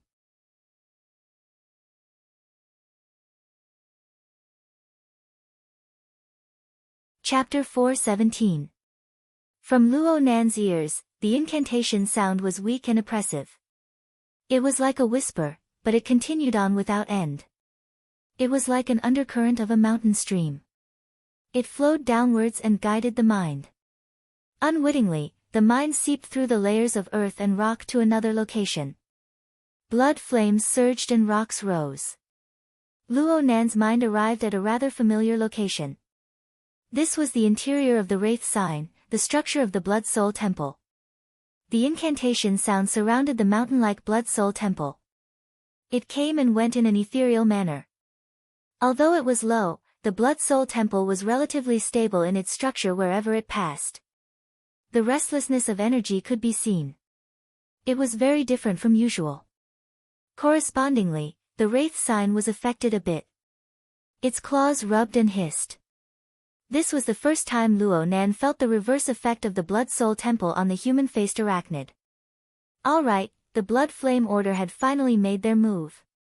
But then he felt that something was wrong. Although the direction was a bit erratic, wasn't the feedback coming and going a bit too frequent? It seemed to be very close. Luo Nan's thoughts stirred, and the Wraith Sign sank into the void. It jumped and switched between the tall buildings of Cloud City Water Village. On the more fundamental mental plane, thousands of curtains warped. The starry sky was dazzling. The long claws of the Wraith Sign moved back and forth between groups of constellations, probing and filtering one by one. The dense stream of people continued to follow their own plans and moods. They wandered back and forth in the large living area. They were completely unaware of the situation outside of their understanding and perception. The temporary mission window jumped once more at this time. Papercut had seen the tense atmosphere of the command center for a long time. He had to revise his judgment and view. This human-faced arachnid seems to be very troublesome. He Yueyin expressed her affirmation. It is indeed so. According to the intelligence, this human-faced arachnid has likely swallowed a large amount of its own kind. Its instincts have been greatly strengthened, and its sensitivity to danger and reaction speed have increased. Perhaps it is already very close to becoming a complete body. So it's like this. Cat Eyes suddenly cut to the chase. Where did you get your intelligence from? He Yueyin responded, supposedly, it's from within the Blood Flame Order. A traitor? A traitor was inevitable. Luo Nan and the Wraith Sign had already pushed away a large amount of dense fog. The fog was clear and bright. There was only the corrosive smoke of the Wraith Sign. It slowly permeated and locked onto the target. 80 kilometers away, Luo Nan closed his eyes. His eyebrows jumped. It was this guy. At this very moment, Luo Nan's location formed a line with the large living area. And with the latter as the endpoint, a vertical line extended out in a northwest direction. The distance was approximately 30 kilometers. This was a stress sports gym located in the Riverwu district. This gym specialized in serving high-end crowds. The core members of the Blood Flame Order were gathered here. In the private room, 5 figures could be seen, but there was one person who was not visible. Mo Luen, the most senior elder of the order, was not in a good mood. The pressure was like an invisible dark cloud that covered the entire room. Yin Lu stood with her head lowered. She was extremely depressed and didn't speak or move. Meng Chong and Wu Kuei were about the same. Meng Chong stood there with his arms crossed, his face expressionless. Wu Kuei was in the corner, silent. Jiang Yuanjun, who was more active, was pacing back and forth in the room, restless. The light from the projection shone down, displaying a bird's-eye view of Cloud City Water Village. The angle was very good. With Aurora Cloud Capital as the center, the 7 skyscrapers were all included, but that was all. They practically knew nothing about the enemy's arrangements in this area. Mrs. Halder wore a black dress. She sat upright in front of the projection. Light flooded over her body and streaked across her dignified, snow-white face. Her face was expressionless from beginning to end. Only when Jiang Yuanjun couldn't help but speak did she stop in front of her and ask in a deep voice. Ren Hong still hasn't arrived. Jiang Yuanjun responded, he's quite far away. He just said that he would arrive soon. What about the purchased information? A moment later, Wu Kuei, who was in charge of the information, answered, it's done. In the next moment, a series of red and blue dots of light appeared on the projection. Compared to the recorded image, it was rather crude, but it was worth nearly 10 million. Mrs. Halder didn't say anything else. She tilted her head slightly to look at the projection. The 10 million level of real-time information wasn't too detailed, but it could at least give her a general understanding of the situation. Mo Luan had the same thoughts as her. He opened his mouth for the first time to decipher the information. The deep blue walkers have moved out. Looking at their distribution, they're sparse but not dense. They're shifting frequently. This is a search formation. They're expanding the range of the format of fire to the greatest limit. With the instincts of the mold, the possibility of bypassing this dangerous area is very small.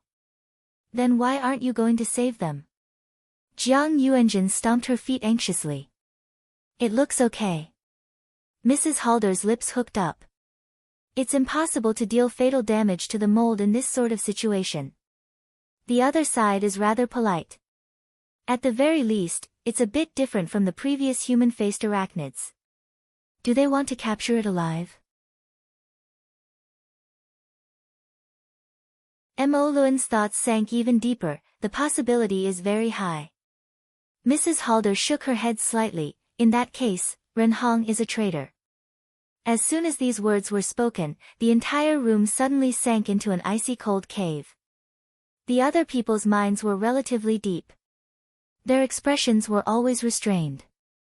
Only Jiang Yuanjun was truly dumbstruck. A second later, his entire body jumped up. Preposterous. Jiang Yuanjun's lips were trembling. Ren Hong is a priest. He's nothing if he leaves the order. He's not an idiot. This sort of judgment is too hasty. Mrs. Halder turned her face over. She no longer looked at the projection. Her calm and ice-cold gaze looked straight at Jiang Yuanjun. From the current information, is the military targeting the human-faced arachnid or the order? The order. In that case, the human-faced arachnid is just an excuse. It doesn't matter if they capture it or kill it. But why are they still entrenched in Cloud City Water Village? Why are they spending so much effort to play hide and seek with the human-faced arachnid? It might be because they want to find evidence. If you wish to incriminate someone, you can always find a pretext. Whether it's the Order or the Castle Consortium, they aren't pure little white sheep. The relevant files are in the hands of the government and the military. They can fill up a cabinet at the very least. Why do they need to seek a faraway solution? Then, from our standpoint, we can only consider this. The human-faced arachnid is useful to them. The mold is useful to them. The Blood Soul Temple is useful to them. Then tell me, old Jiang. What kind of people is the Blood Soul Temple most useful to? Jiang Yuanjun was stupefied. He didn't respond. Instead, Yinlu spoke in a hoarse voice, the Blood Flame lineage. Yes. The Blood Flame lineage needs the Blood Soul Temple. And the Blood Flame lineage will more or less contact the military. Am I right? Jiang Yuanjun's sweat poured down like rain. The expressions of the others weren't any better. The special doctrine of the Blood Flame Order determined that they would rise on the battlefield and fall in peace. For this reason, the Order's hidden power within the military had always been relatively strong. The Orthodox branch of Xia City was able to participate in the Frost River Reality Project with the identity of a declining order. They were even able to dispatch management personnel. This explained a few problems. However, a divided order also divided its corresponding network of people. If this branch could have hidden power within the military, then the other branches could do the same. After all, for the Blood Flame lineage, this was the strongest and most direct source of power. This perfectly explains Ren Heng's defection. He is nothing after leaving the order. But the current situation is that he hasn't left the order. He has just jumped from one branch to another. Moreover, there is one thing that we are unable to give him, but it is also a serious hindrance to him. You're tuning in to the Blissful Bookshelf YouTube channel. We're so grateful for your support, and don't forget to subscribe to join us on this incredible journey through captivating stories. Your generosity through donations truly makes a world of difference, as it's the primary source of revenue that allows me to expand and enhance this channel for you. Thank you from the bottom of my heart for being a part of this adventure.